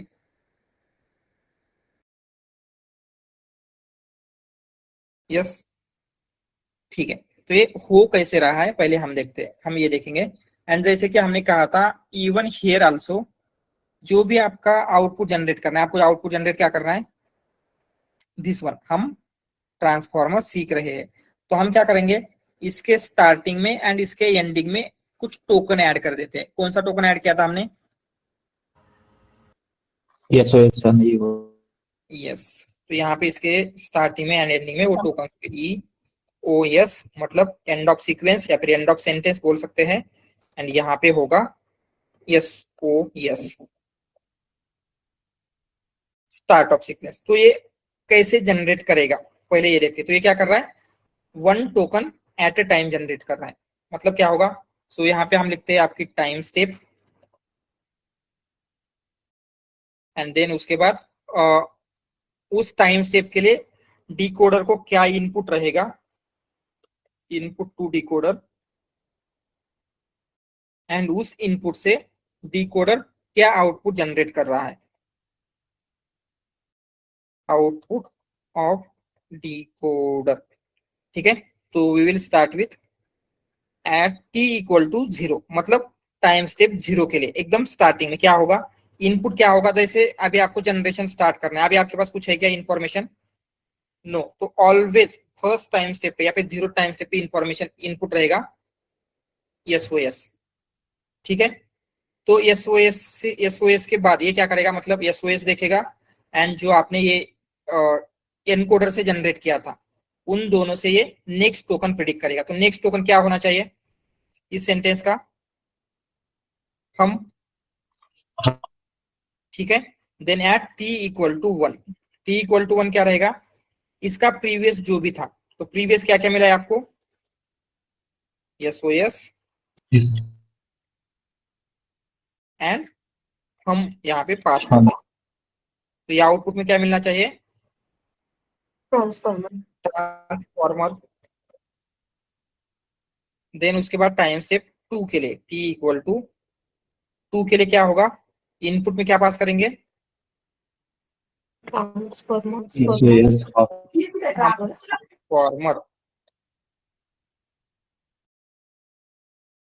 एंड आउटपुट में क्या मिलना चाहिए,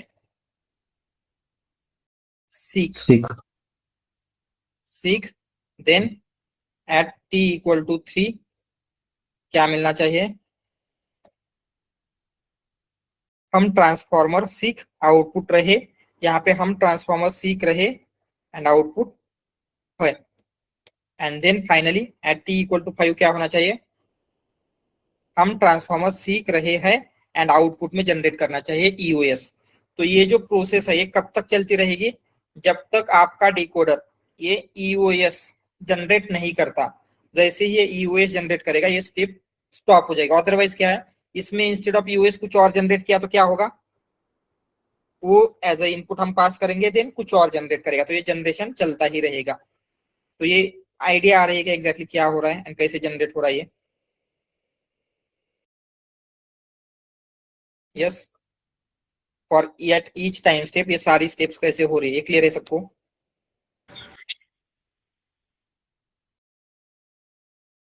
ठीक है।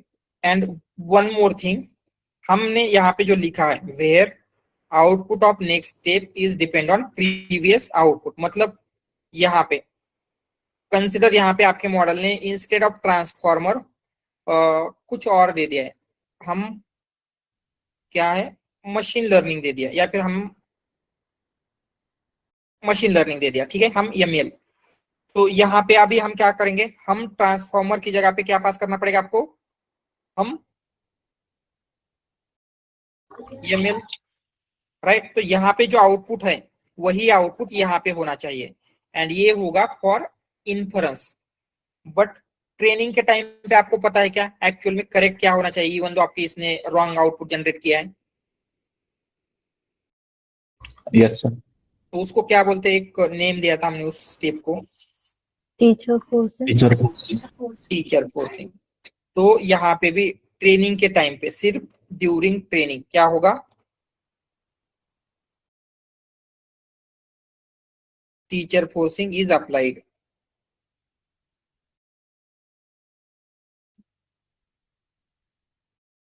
ठीक है, यहाँ पे भी टीचर फोर्सिंग अप्लाई होगी। समझ में आ रहा है ये,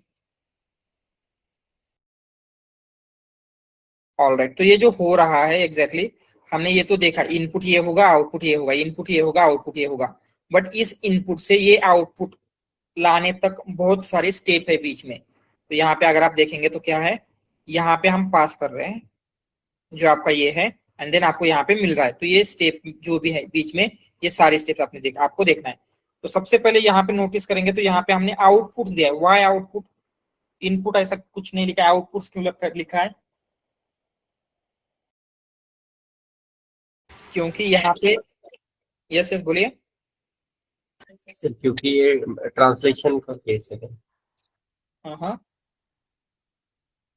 तो ट्रांसलेशन क्योंकि क्या हो रहा है, यहाँ पे जो इनपुट पास कर रहे हैं तो इनपुट क्या जा रहा है, अगर आप नोटिस करेंगे जैसे ये हम, ये जो हम है ये हम क्या है, प्रीवियस टाइम स्टेप का आउटपुट है, राइट।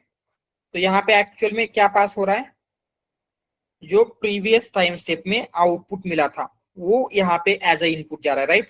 अगेन आउटपुट मिलेगा, यहाँ पे इनपुट जा रहा है, इसलिए यहाँ पे आउटपुट्स है। ये आउटपुट्स क्यों है समझ में आ रहा है क्या। एंड यहाँ पे एक और चीज हमने लिखी है, आउटपुट्स क्या है इसके नीचे, शिफ्टेड राइट। तो इसका क्या मीनिंग है वो भी देख लेते हैं, आउटपुट शिफ्टेड राइट्स क्या है वो समझ लेते हैं डिकोडर में। तो यहाँ पे आपको देखना है आउटपुट शिफ्टेड राइट। तो इसमें आपको क्या करना है, आउटपुट पास करना है। आउटपुट क्या है आपका, जो भी आपका लेबल है, लेबल मतलब जो आपका हम ट्रांसफॉर्मर सीख रहे हैं, ठीक है। तो यहाँ पे भी सेम जैसे आपका इनपुट में हो रहा था, इनपुट में हम क्या क्या कर रहे थे, उसे टोकनाइज कर रहे थे एंड देन कन्वर्ट कर रहे थे। यस, किसमें कन्वर्ट हो रहा था, इनपुट्स में, इनपुट आईडी, राइट। तो यहाँ पे ट्रेनिंग के टाइम पे आपको लेबल होगा, क्या है आपका लेबल, हम ट्रांसफॉर्मर सीख रहे हैं, ठीक है। जस्ट एक बात याद रखना, हमें सिर्फ ट्रेनिंग के लिए देख रहे हैं। इन्फ्रेंस के टाइम पे लेबल होगा क्या, यस ये होगा इन्फ्रेंस के टाइम पे या फिर प्रिडिक्शन के टाइम पे, नो।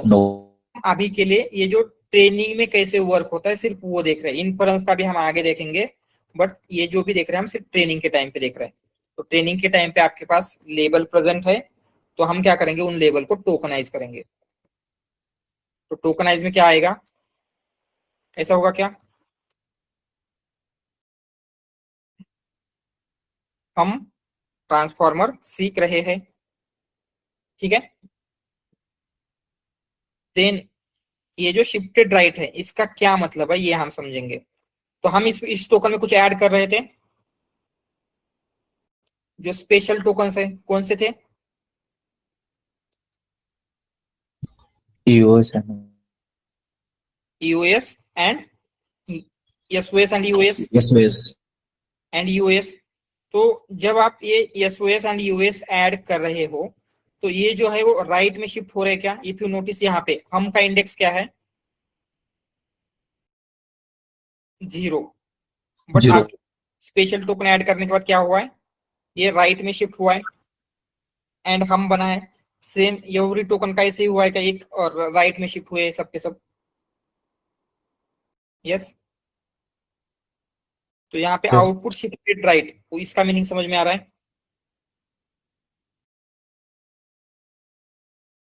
ठीक है। एंड देन उसके बाद हम क्या करेंगे, ये जितने भी आपके पास टोकन्स है सारे टोकन्स को इनपुट आईडी में कन्वर्ट करेंगे। यहाँ पे भी क्या होगा, ये इनपुट आईडी में कन्वर्ट होंगे, या फिर इनको हम आउटपुट आईडीज भी बोल सकते हैं एक्चुअली, बट ठीक है। तो ये SOS का एक इनपुट आईडी बना, हम का बना, ट्रांसफॉर्मर का सीख रहे, देन जस्ट रैंडमली ले रहा हूं मैं, है, एंड देन 1 फॉर EOS, ठीक है।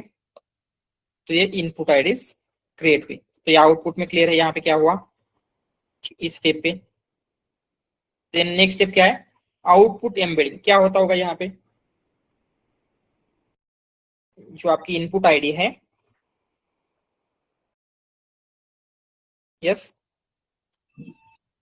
उसके वेक्टर, उसके वेक्टर, ठीक है। तो आपके पास जितनी भी इनपुट आईडीज थी हर किसी का एक वेक्टर बिल्ड होगा। देन वेक्टर बिल्ड होने के बाद यहाँ पे है पोजिशनल एनकोडिंग। अगेन ये क्या करता होगा, यस क्या करता होगा, पोजीशन वेक्टर ऐड कर, यस सेम वे में फर्स्ट पोजीशन का वेक्टर फर्स्ट वर्ड में, सेकंड पोजीशन का सेकंड इसमें, जैसे प्रीवियसली हो रहा था सेम वे में होता है। तो इसको ज्यादा डिटेल में देखने की जरूरत नहीं है, ये क्लियर है क्या हो रहा है। जस्ट मैं यहाँ इसकी इन्फॉर्मेशन लिख देता हूँ, बट क्लियर है, इसमें किसी कुछ doubt, output embedding and positional encoding में यहाँ तक क्लियर है ये, ठीक है। यस। तो यहाँ पे हम लिखेंगे नीचे आउटपुट एम्बेडिंग। तो आउटपुट एम्बेडिंग में हम क्या करेंगे, वेक्टर बिल्ड करेंगे, आउटपुट एम्बेडिंग।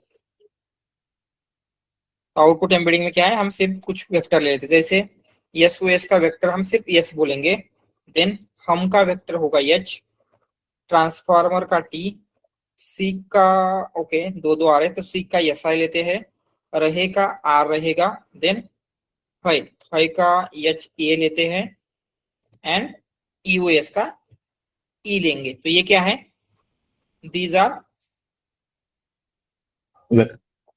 वेक्टर्स, ठीक है, वेक्टर्स मिले। देन पोजिशनल बिंग क्या होती है? ऑर्डर मेंटेन करने के लिए, जैसे हो रहा था ना सेम वे में होगा। जैसे क्या होगा, ये आपके वेक्टर लेंगे P1 एंड देन क्या करेंगे, यस में यस प्लस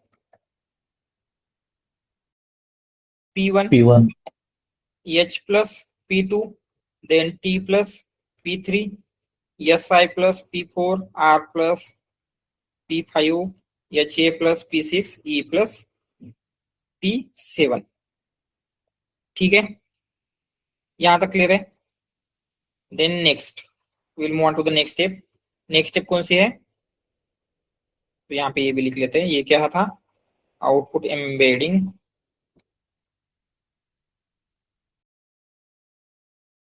एंड देन उसके नीचे पोजिशनल एनकोडिंग।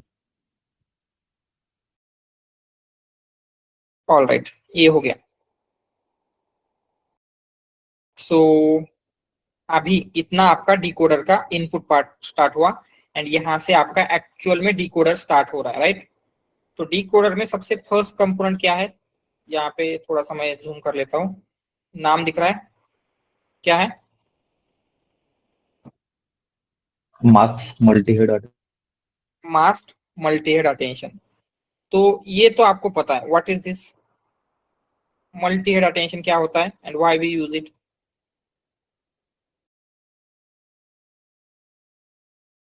यस, हमने अभी तक बहुत बार किया है calculate. Multi head attention to calculate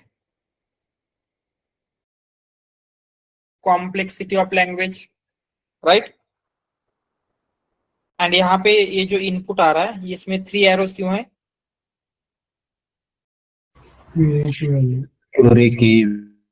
very की वैल्यू एंड ये मल्टी हेड अटेंशन तो हमें पता है, बट इसमें थोड़ा सा चेंज है, इट इज मास्क्ड। तो मास्क्ड क्या है, बस आपको यही समझना है। Multi head attention almost same ही है, ठीक है? तो हमें मास्क्ड क्या है ये समझ लेते हैं and masked multi head attention समझेंगे।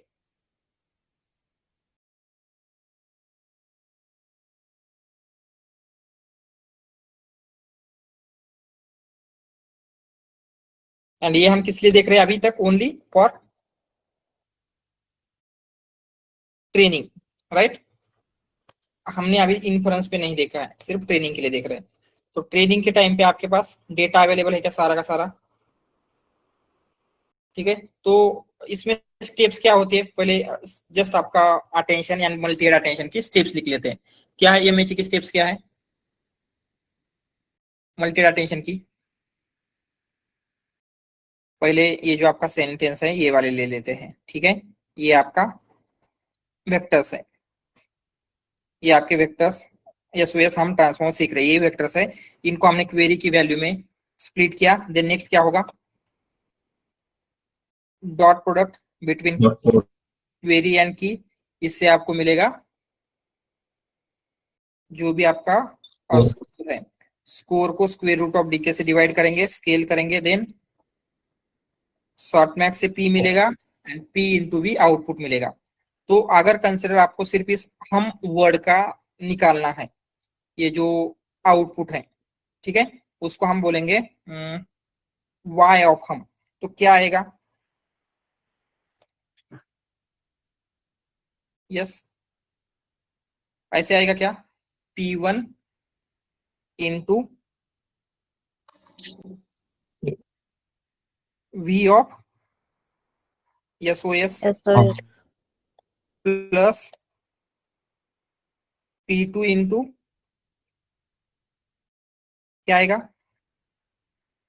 v ऑफ हम ठीक है, plus P3 into v of transformer, P4 into v of सीख रहे है and plus P7 into v of US. ये ऐसे ही मिल रहा है हमका, करेक्ट है ये? ठीक है, तो स्टार्टिंग में, एकदम स्टार्टिंग में हम जाते हैं, तो हम क्या कर रहे हैं? टाइम स्टेप वाइज प्रिडिक्ट कर रहे हैं। जैसे अभी हम यहाँ पे है t इक्वल टू 1, तो हमने यस पास किया आपके मॉडल ने, हम प्रिडिक्ट किया है एंड अभी है हम यहाँ पे हैं। तो इनपुट में क्या पास किया आपने? यस हम बट बिकॉज आपके लेबल्स अवेलेबल है, आपने क्या किया, हम का जो वेक्टर आ रहा है ये सारा वेक्टर कैलकुलेट किया। तो जो ये हम का वेक्टर बन रहा है उसमें ये इंफॉर्मेशन ऑलरेडी आ रही है क्या कि नेक्स्ट वर्ड ट्रांसफॉर्मर होगा? ट्रांसफॉर्मर की इंफॉर्मेशन भी इसमें हम में आ रही है क्या? Yes, right. तो हम ऐसे बोल सकते हैं कि यहाँ पे डेटा लीक हो रहा है, क्योंकि अगर इसको ऑलरेडी पता है कि नेक्स्ट वर्ड ट्रांसफॉर्मर होगा तो ये उतने अच्छे तरीके से कुछ लर्न करेगा? नो। कंसिडर इस एक एग्जांपल देता हूं मैं, ठीक है। क्या करते हैं, आई आई आई ठीक है, I speak Marathi because I born in, यहाँ पे आपको फिल इन द ब्लैंक करना है, क्या आना चाहिए answer? Maharashtra. Answer should be Maharashtra, ठीक है। अभी आपको आंसर पता, ट्रेनिंग के टाइम पे आपको आंसर पता होगा। तो कंसिडर जब आप क्या कर रहे हैं इस किसी भी वर्ड का, इस मराठी का जो मीनिंग है वो कैप्चर कर रहे हैं, एंड उसने आपने क्या किया, ये जो मीनिंग कैप्चर करते टाइम उसमें महाराष्ट्र की इंफॉर्मेशन भी ऐड कर दी। तो अभी इसमें ऑलरेडी महाराष्ट्र की इंफॉर्मेशन है क्या, तो ये फिल इन द ब्लैंक क्या होगा, मॉडल को पता चल गया। यस,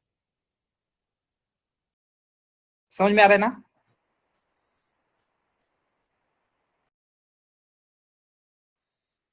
अगर हमने मराठी का जो आपका अटेंशन कैलकुलेट करना स्टार्ट किया, उसमें आई की इंफॉर्मेशन ऐड की, स्पीक की मराठी की बिकॉज आई बॉर्न इन की, एंड महाराष्ट्र के भी इंफॉर्मेशन कैप्चर कर दी इसमें, या फिर किसी एक दूसरे वर्ड में, तो क्या होगा, ये ऑलरेडी महाराष्ट्र के वर्ड इन सारे वर्ड में प्रेजेंट है।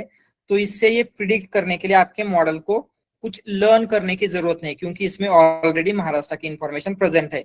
इससे वो इजीली यहाँ पे प्रिडिक्ट कर सकता है। ये समझ में आ रहा है? तो आपके मॉडल को जो आंसर देना था वो आंसर आपके मॉडल ने ऑलरेडी देखा हुआ है। ये प्रॉब्लम समझ में आ रहा है? Yes, yes sir. ठीक है। तो इसी प्रॉब्लम को सॉल्व करने के लिए हम यहाँ पे तो आपको मल्टी हेड अटेंशन करना है, बट मल्टी हेड को हम क्या कर रहे हैं, मास्किंग करते हैं। What you mean by masking?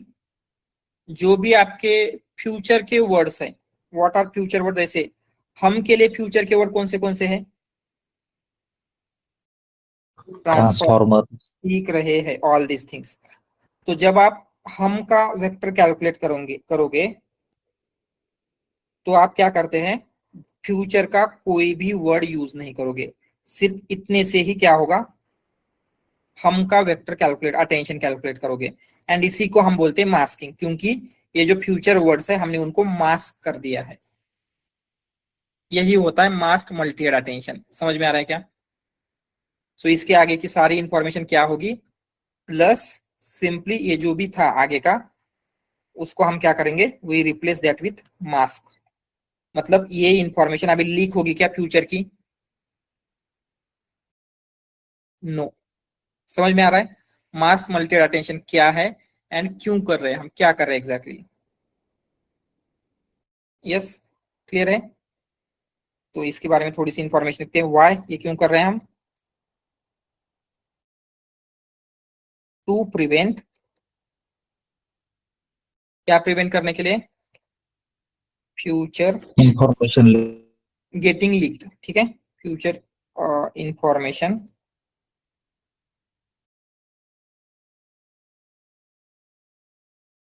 Leaked.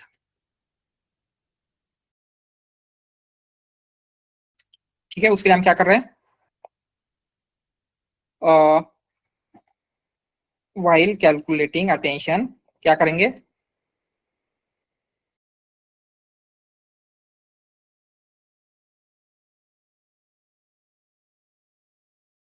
Mask future. ठीक है, ये समझ में आ रहा है? तो जब आपको रहे का कैलकुलेट करना है तो रहे का अटेंशन कैलकुलेट करने के लिए कौन से वर्ड्स यूज करेंगे हम,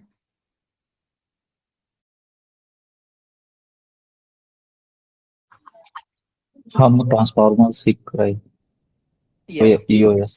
ट्रांसफॉर्मर सीख रहे, ये सिर्फ है एंड ईओएस नहीं होगा। ये क्लियर है क्या हो रहा है एग्जैक्टली, कैसे हो रहा है, ऑल दिस थिंग्स क्लियर है क्या? सो मास्क मल्टी अटेंशन, सो ये क्या है, जैसे हमने मल्टी अटेंशन देखा था सेम है, बट सिंपली यहाँ पे आपका मेन पर्पस क्या है, प्रिडिक्टिंग नेक्स्ट वर्ड, एंड उसी नेक्स्ट वर्ड को हम अगर पहले से ही उसको दिखा रहे हैं तो क्या होगा, वो कुछ भी लर्न नहीं करेगा new thing. To avoid this हमने क्या किया है, जो फ्यूचर टोकन्स है उनको मास्क कर दिया है, इसी को हम बोलते हैं मास्क मल्टी हेड अटेंशन। तो ये mask multi head attention clear है, ऑल राइट। देन सेम उसके बाद एड एंड नॉम, क्या करता होगा एड एंड नॉम, यहाँ से सर वो मास्क कर रहे हैं ना अपन, हाँ हाँ मतलब क्या वहाँ पे इंफॉर्मेशन दे ही नहीं रहे हैं या फिर उसको यस दे ही नहीं रहे, कर रहे उसको हैं? जीरो कर देंगे। जो भी आगे की इंफॉर्मेशन है ना, जो आने वाला था P1 इंटू जो भी V आता है उसको जीरो कर देंगे आगे के टोकन का। तो वेक्टर साइज तो सेम ही रहेगा, राइट? हाँ वेक्टर साइज सेम रहेगा, जस्ट उसको जीरो से रिप्लेस कर देंगे, तो क्या होगा, आगे की कोई भी इंफॉर्मेशन नहीं आती है। ठीक है, ओके। ऑल राइट, तो एड एंड नॉम होगा, एड एंड नॉम मतलब क्या होता होगा,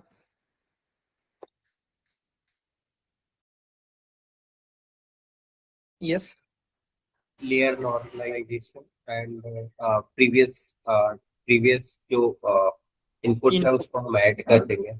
एग्जैक्टली जो इसका मास मल्टी अटेंशन से पहले जो इनपुट था उसके आउटपुट में ऐड करेंगे लेयर नॉर्मलाइजेशन, ठीक है, ये वाला पार्ट क्लियर है।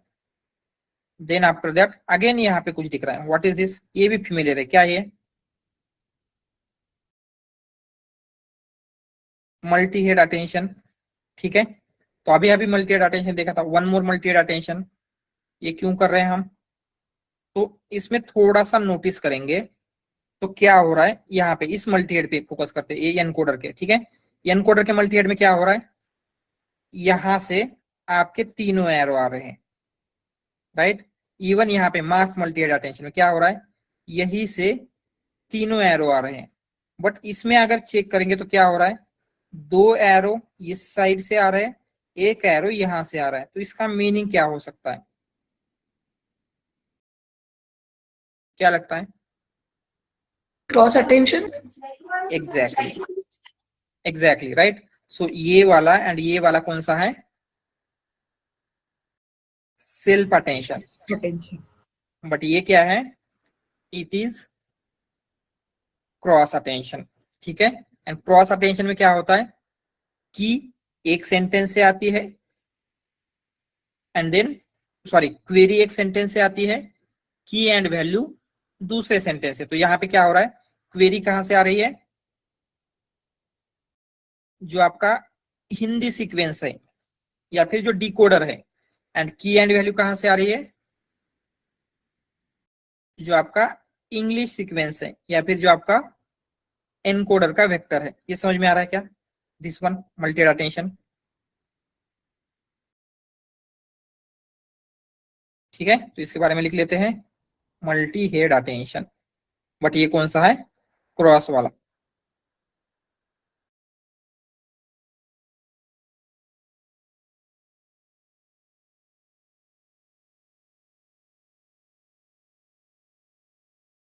And this is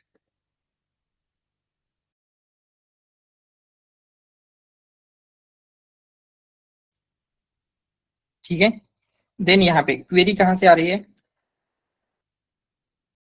query from decoder, decoder में क्या है, जो आपकी टारगेट लैंग्वेज है,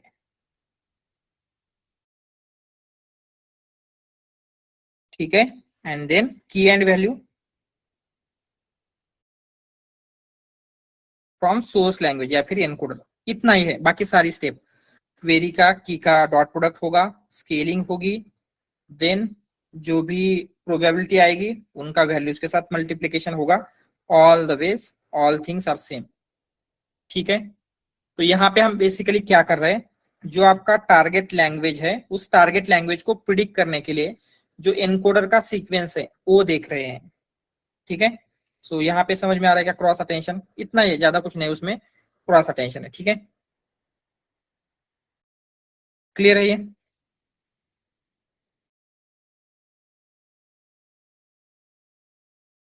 तो यहां तक। एंड अगेन यहाँ पे add and norm same way में, जो इसका आउटपुट था यहां से इनपुट में ऐड करेंगे, लेयर नॉर्मलाइजेशन करेंगे। तो यहां तक ये वाला पार्ट क्लियर है, इसमें किसी को कुछ भी डाउट है? Then after that feed forward. What is this feed forward? Same चीजें, जो कुछ आपका कैप्चर नहीं हुआ है यहाँ पे जो था, सेम वे में जो आपका कुछ नॉन लीनियर इंफॉर्मेशन कैप्चर नहीं है, कैप्चर करने का ट्राई करेगा। डेंस लेयर है विथ कौन सा activation? ReLU ReLU activation.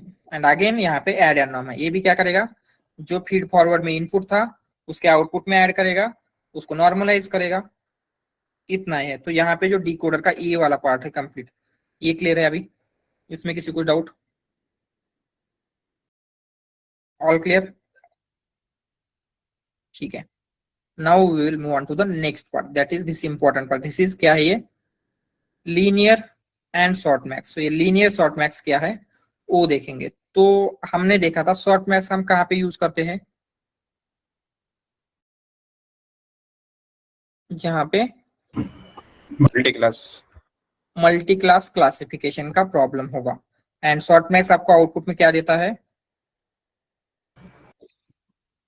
Probabilities. तो यहाँ पे अगर देखेंगे, अगर लॉजिकली देखा जाए तो ये डिकोडर का मेन टास्क क्या था? जैसे यहाँ पे हमने एसओएस हम ये इनपुट पास किया है, तो हम आउटपुट में क्या एक्सपेक्ट कर रहे हैं? एसओएस हम के बाद क्या एक्सपेक्ट कर रहे हैं?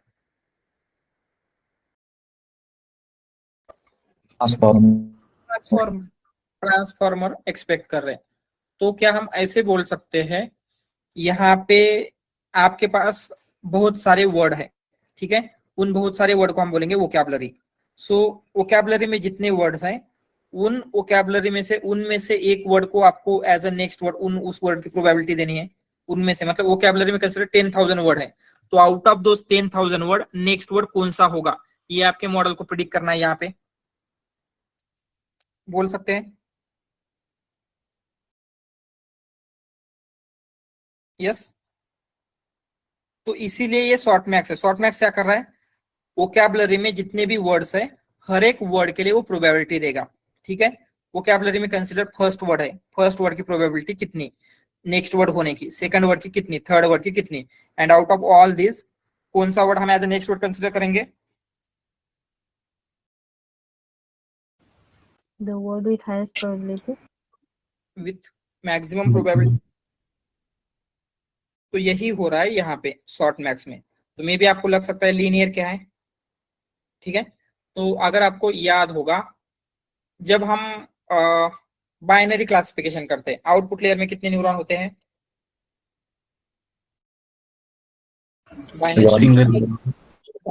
ठीक है। रिग्रेशन के लिए वन सिंगल न्यूरॉन होता है। मल्टी क्लास के लिए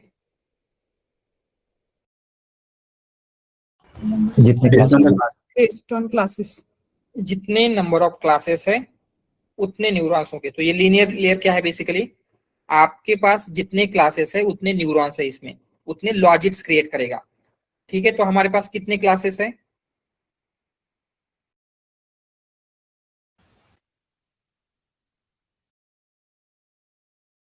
क्या लगता है? Number of words in the vocabulary.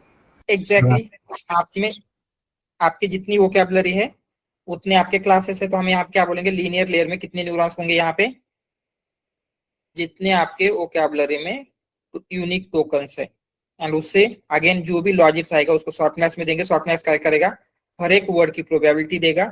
Then out of all word जिस वर्ड की प्रोबेबिलिटी मैक्सिमम है वो हम क्या करेंगे, as a next word consider करेंगे। तो यहाँ पे जब हमने एसओएस हम पास किया था तो सब वर्ड, सारे वर्ड के लिए प्रोबेबिलिटी मिलेगी, बट ट्रांसफॉर्मर वर्ड की प्रोबेबिलिटी मैक्सिमम थी, इसलिए हमने क्या किया, नेक्स्ट वर्ड हमारा ट्रांसफॉर्मर चूज किया। देन ये प्रोसेस हमने रिपीट किया। समझ में आ रहा है ये?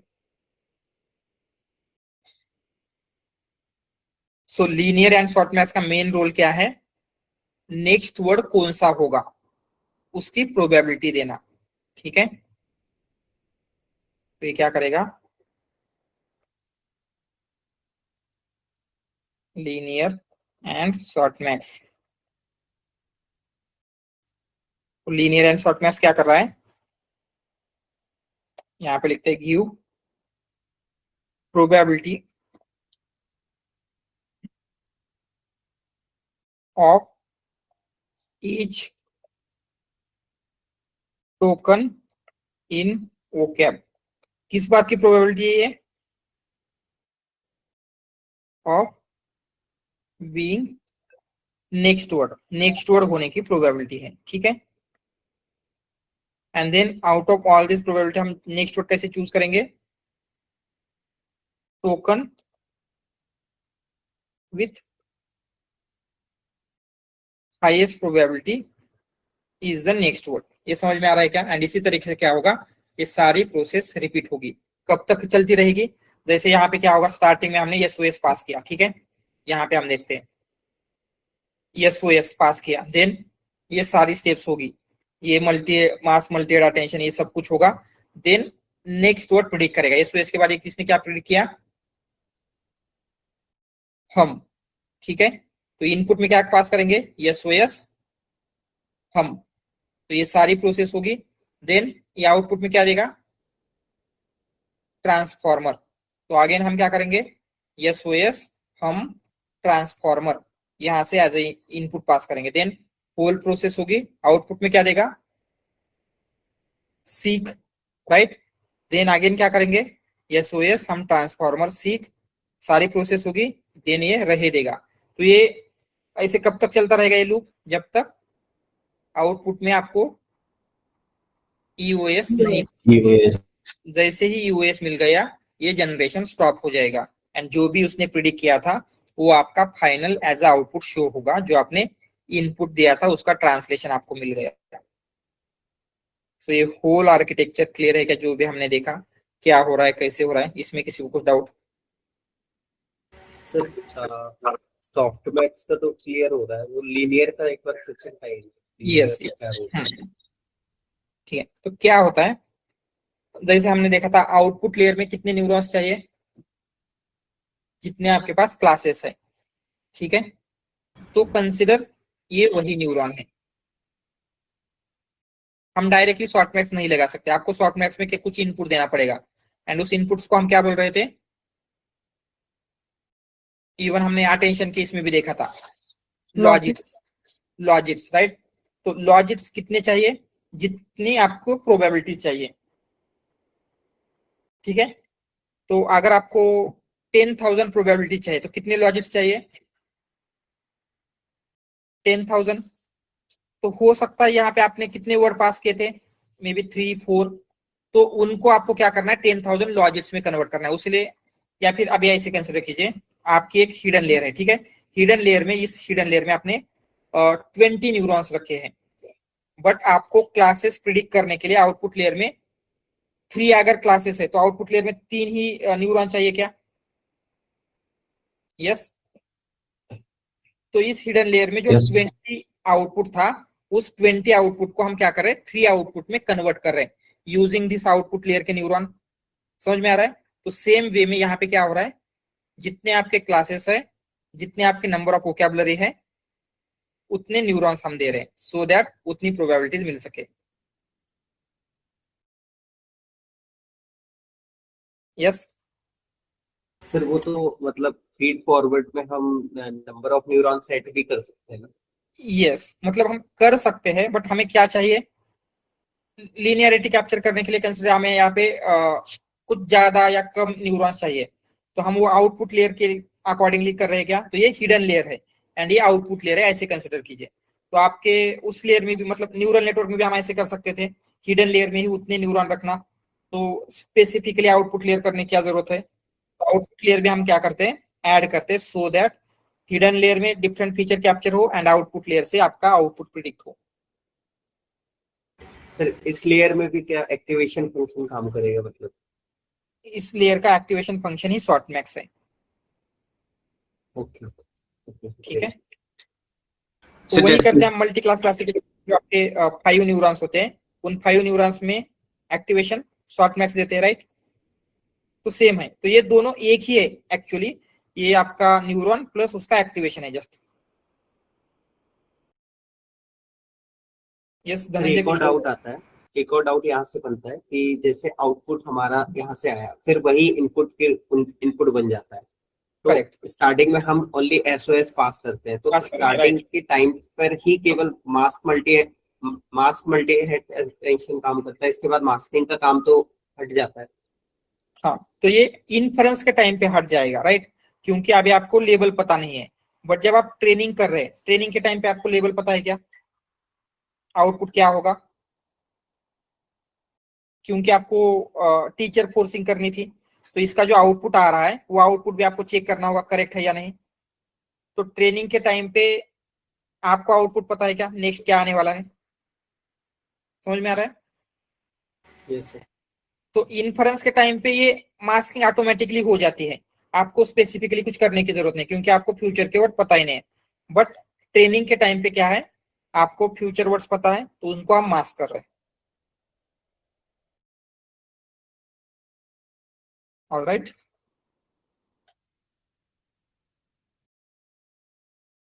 ठीक है। Anything else? सर, जैसे आपने अभी जो एग्जांपल लिया है उसमें नंबर ऑफ टोकन्स 5 थे। उसमें ईओएस और एसओएस मिला के 7 होते हैं सर। तो इसके आउटपुट में कितने नंबर ऑफ न्यूरॉन्स रहेंगे सॉफ्टमैक्स के आउटपुट में लेयर्स, आउटपुट लेयर में? तो it is not depend on हमें कितने टोकन प्रिडिक्ट करने हैं। कंसिडर हमें यहाँ पे 7 टोकन प्रिडिक्ट करने थे, ठीक है। तो हम क्या करते हैं, क्लासिफिकेशन का प्रॉब्लम लेते हैं आगे, ठीक है। तो हमें कंप्लेंट क्लासिफिकेशन करना था। तो कंप्लेंट क्लासिफिकेशन के लिए आपके पास 3 कंप्लेंट्स हैं। तो 3 कंप्लेंट्स को जब हम आपके मॉडल में पास कर रहे हैं, तो आपके आउटपुट लेयर में कितने न्यूरॉन होने चाहिए, जितने कंप्लेंट है उसके अकॉर्डिंगली चेंज होगा, या फिर आपके पास जितने क्लासेस है उसके अकॉर्डिंगली न्यूरॉन्स रहेंगे। जितने क्लासेस है। जितने क्लासेस है। तो यहाँ पे इवन आपको 7 वर्ड प्रिडिक्ट करने थे या फिर 5 वर्ड प्रिडिक्ट करने थे, क्लासेस कितने होनी चाहिए आपके पास, आउट ऑफ कितने क्लासेस है टोटल, जितनी वो कैप साइज है। तो ये क्या होगा, ऑलवेज आपको 7 वर्ड प्रिडिक्ट करने हो, 10 वर्ड प्रिडिक्ट करने हो, या 100 वर्ड प्रिडिक्ट करने हो, इसमें कितने न्यूरॉन्स रहेंगे always, unique number of tokens. Exactly, जो आपकी वो कैप की साइज है, that is unique number of tokens. Okay, got it. ठीक है।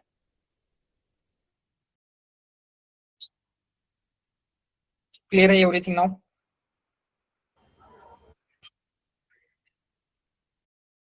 यस बोलिए।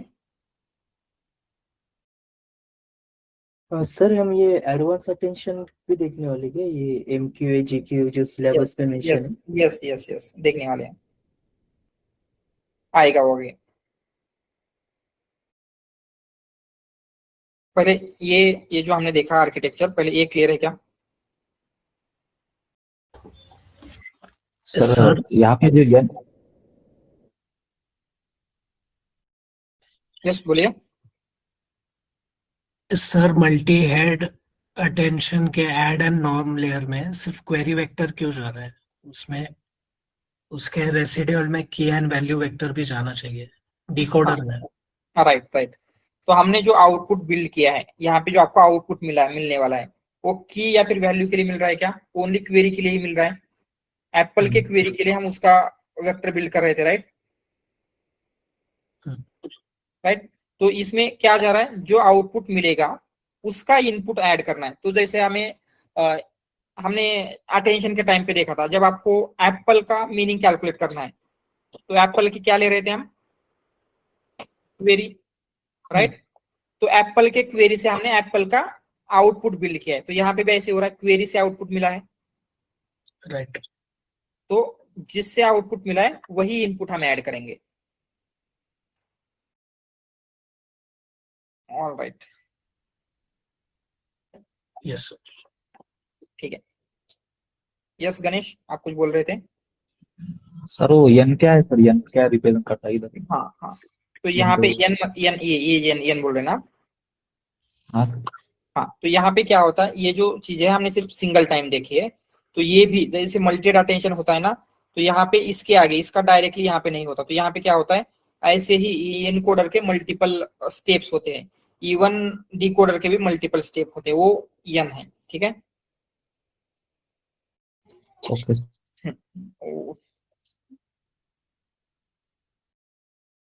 All right. Sir, a transformer is a architecture of deep learning, right? Right Or right, yes, क्योंकि यहाँ पे एवरीवेयर वेट है, यहाँ पे फीड फॉरवर्ड लेयर है, न्यूरल है, वेट वगैरह अपडेट हो रहा है, न्यूरल नेटवर्क की तरह हो रहा है, so it is part of deep learning हम बोल सकते हैं। तो जैसे आपके पास RNN था, LSTM था, GRU था, उसके बाद का एक और आर्किटेक्चर बोल सकते हैं हम ट्रांसफॉर्मर आर्किटेक्चर है। और एक्सप्लेन करते टाइम थोड़ा RNN और वो भी थोड़ा मेंशन करेंगे और उसके बाद दे एक्सप्लेन करेंगे, सो दे विल अंडरस्टैंड कि हमें हिस्ट्री भी पता है उसका। ओके ठीक है, ऑल क्लियर नाउ, सब कुछ क्लियर है। अगेन हम इसको क्या करेंगे, एक बार इसको रिवाइज करके आना है। जैसे मैंने कहा, it is a most important architecture in GNAI, right. किसी भी इंटरव्यू में जाएंगे एटलीस्ट एक क्वेश्चन तो आपको इसके ऊपर डेफिनेटली होगा, इसीलिए इसको प्रॉपरली रिवाइज करके आना है। एंड ट्रांसफॉर्मर की जो असाइनमेंट है वो भी मैं आज इवनिंग में अपलोड कर देता हूँ, तो उसको भी आप देख सकते हैं। तो इस वीकेंड में आपको क्या क्या करना है, फर्स्ट थिंग क्या थी, प्रोजेक्ट, राइट। प्रोजेक्ट में क्या करना है, ट्रेनिंग डेटा के ऊपर मॉडल ट्रेन करना है, मॉडल में बेस्ट F1 स्कोर जो भी आ रहा है ट्रेनिंग एंड टेस्टिंग डेटा के ऊपर, ये जो एक्सेल शीट है आपके एक्स्ट्रा नोट्स के फोल्डर में, उसमें अपडेट करना है। फर्स्ट थिंग प्रोजेक्ट हो गया। सेकंड थिंग क्या है, आपका मतलब आपके एक्सपीरियंस के अकॉर्डिंगली कितने प्रोजेक्ट लगाने हैं वो आप मुझसे डिस्कस कर सकते हैं, मतलब आपके मॉक ग्रुप के साथ you can connect with me. Second thing and third thing क्या है,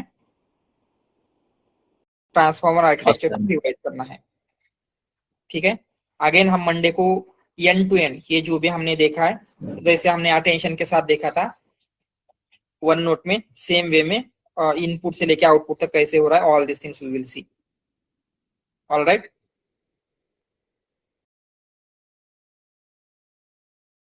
okay, anything else, any other questions? मेरा थोड़ा अलग क्वेश्चन है, लाइक LLM के बैकएंड में ट्रांसफॉर्मर ही वर्क करता है, राइट? राइट। तो जितने भी आप मॉडर्न मॉडल देखोगे, बर्ड, GPT, क्लॉड, जेमिनी, वो सारे इसी आर्किटेक्चर के ऊपर बिल्ड है। जस्ट उसमें कुछ कंपोनेंट्स होते हैं, कुछ कंपोनेंट्स नहीं होते, कुछ डिफरेंट कंपोनेंट्स हैं, वो क्या है कैसे है वो भी हम देखेंगे, ठीक है।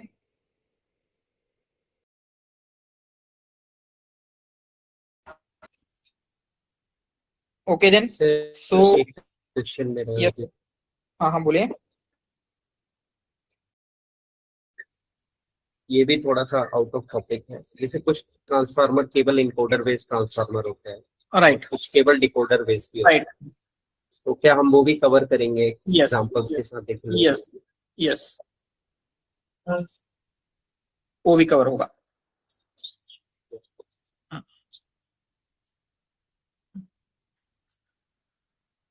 ऑल राइट, ओके देन, सो आपके मॉक ग्रुप में डिस्कस कीजिए और टुमारो आपके लिए कौन सा सुटेबल टाइम है उसके अकॉर्डिंगली वी विल कनेक्ट, ठीक है। Okay then sir as discussed, we are connecting tomorrow 9 AM, right? या श्योर। जस्ट एक बार आप क्या कर सकते हैं, जो भी आपने स्लॉट बुक किया, आपका जो टाइमिंग का स्लॉट है, अगर मैंने आपको बोला है ओके वी विल कनेक्ट, सो वो टाइमिंग जस्ट ग्रुप पे डाल देना, उसके अकॉर्डिंगली क्या होगा, मींस कोई दूसरे सबको पता चल जाएगा कि उसका टाइमिंग क्या है। Okay sir, no worries. Alright, okay then, thank you everyone, bye, have a nice day, have a nice weekend, Good night. Sorry, good night.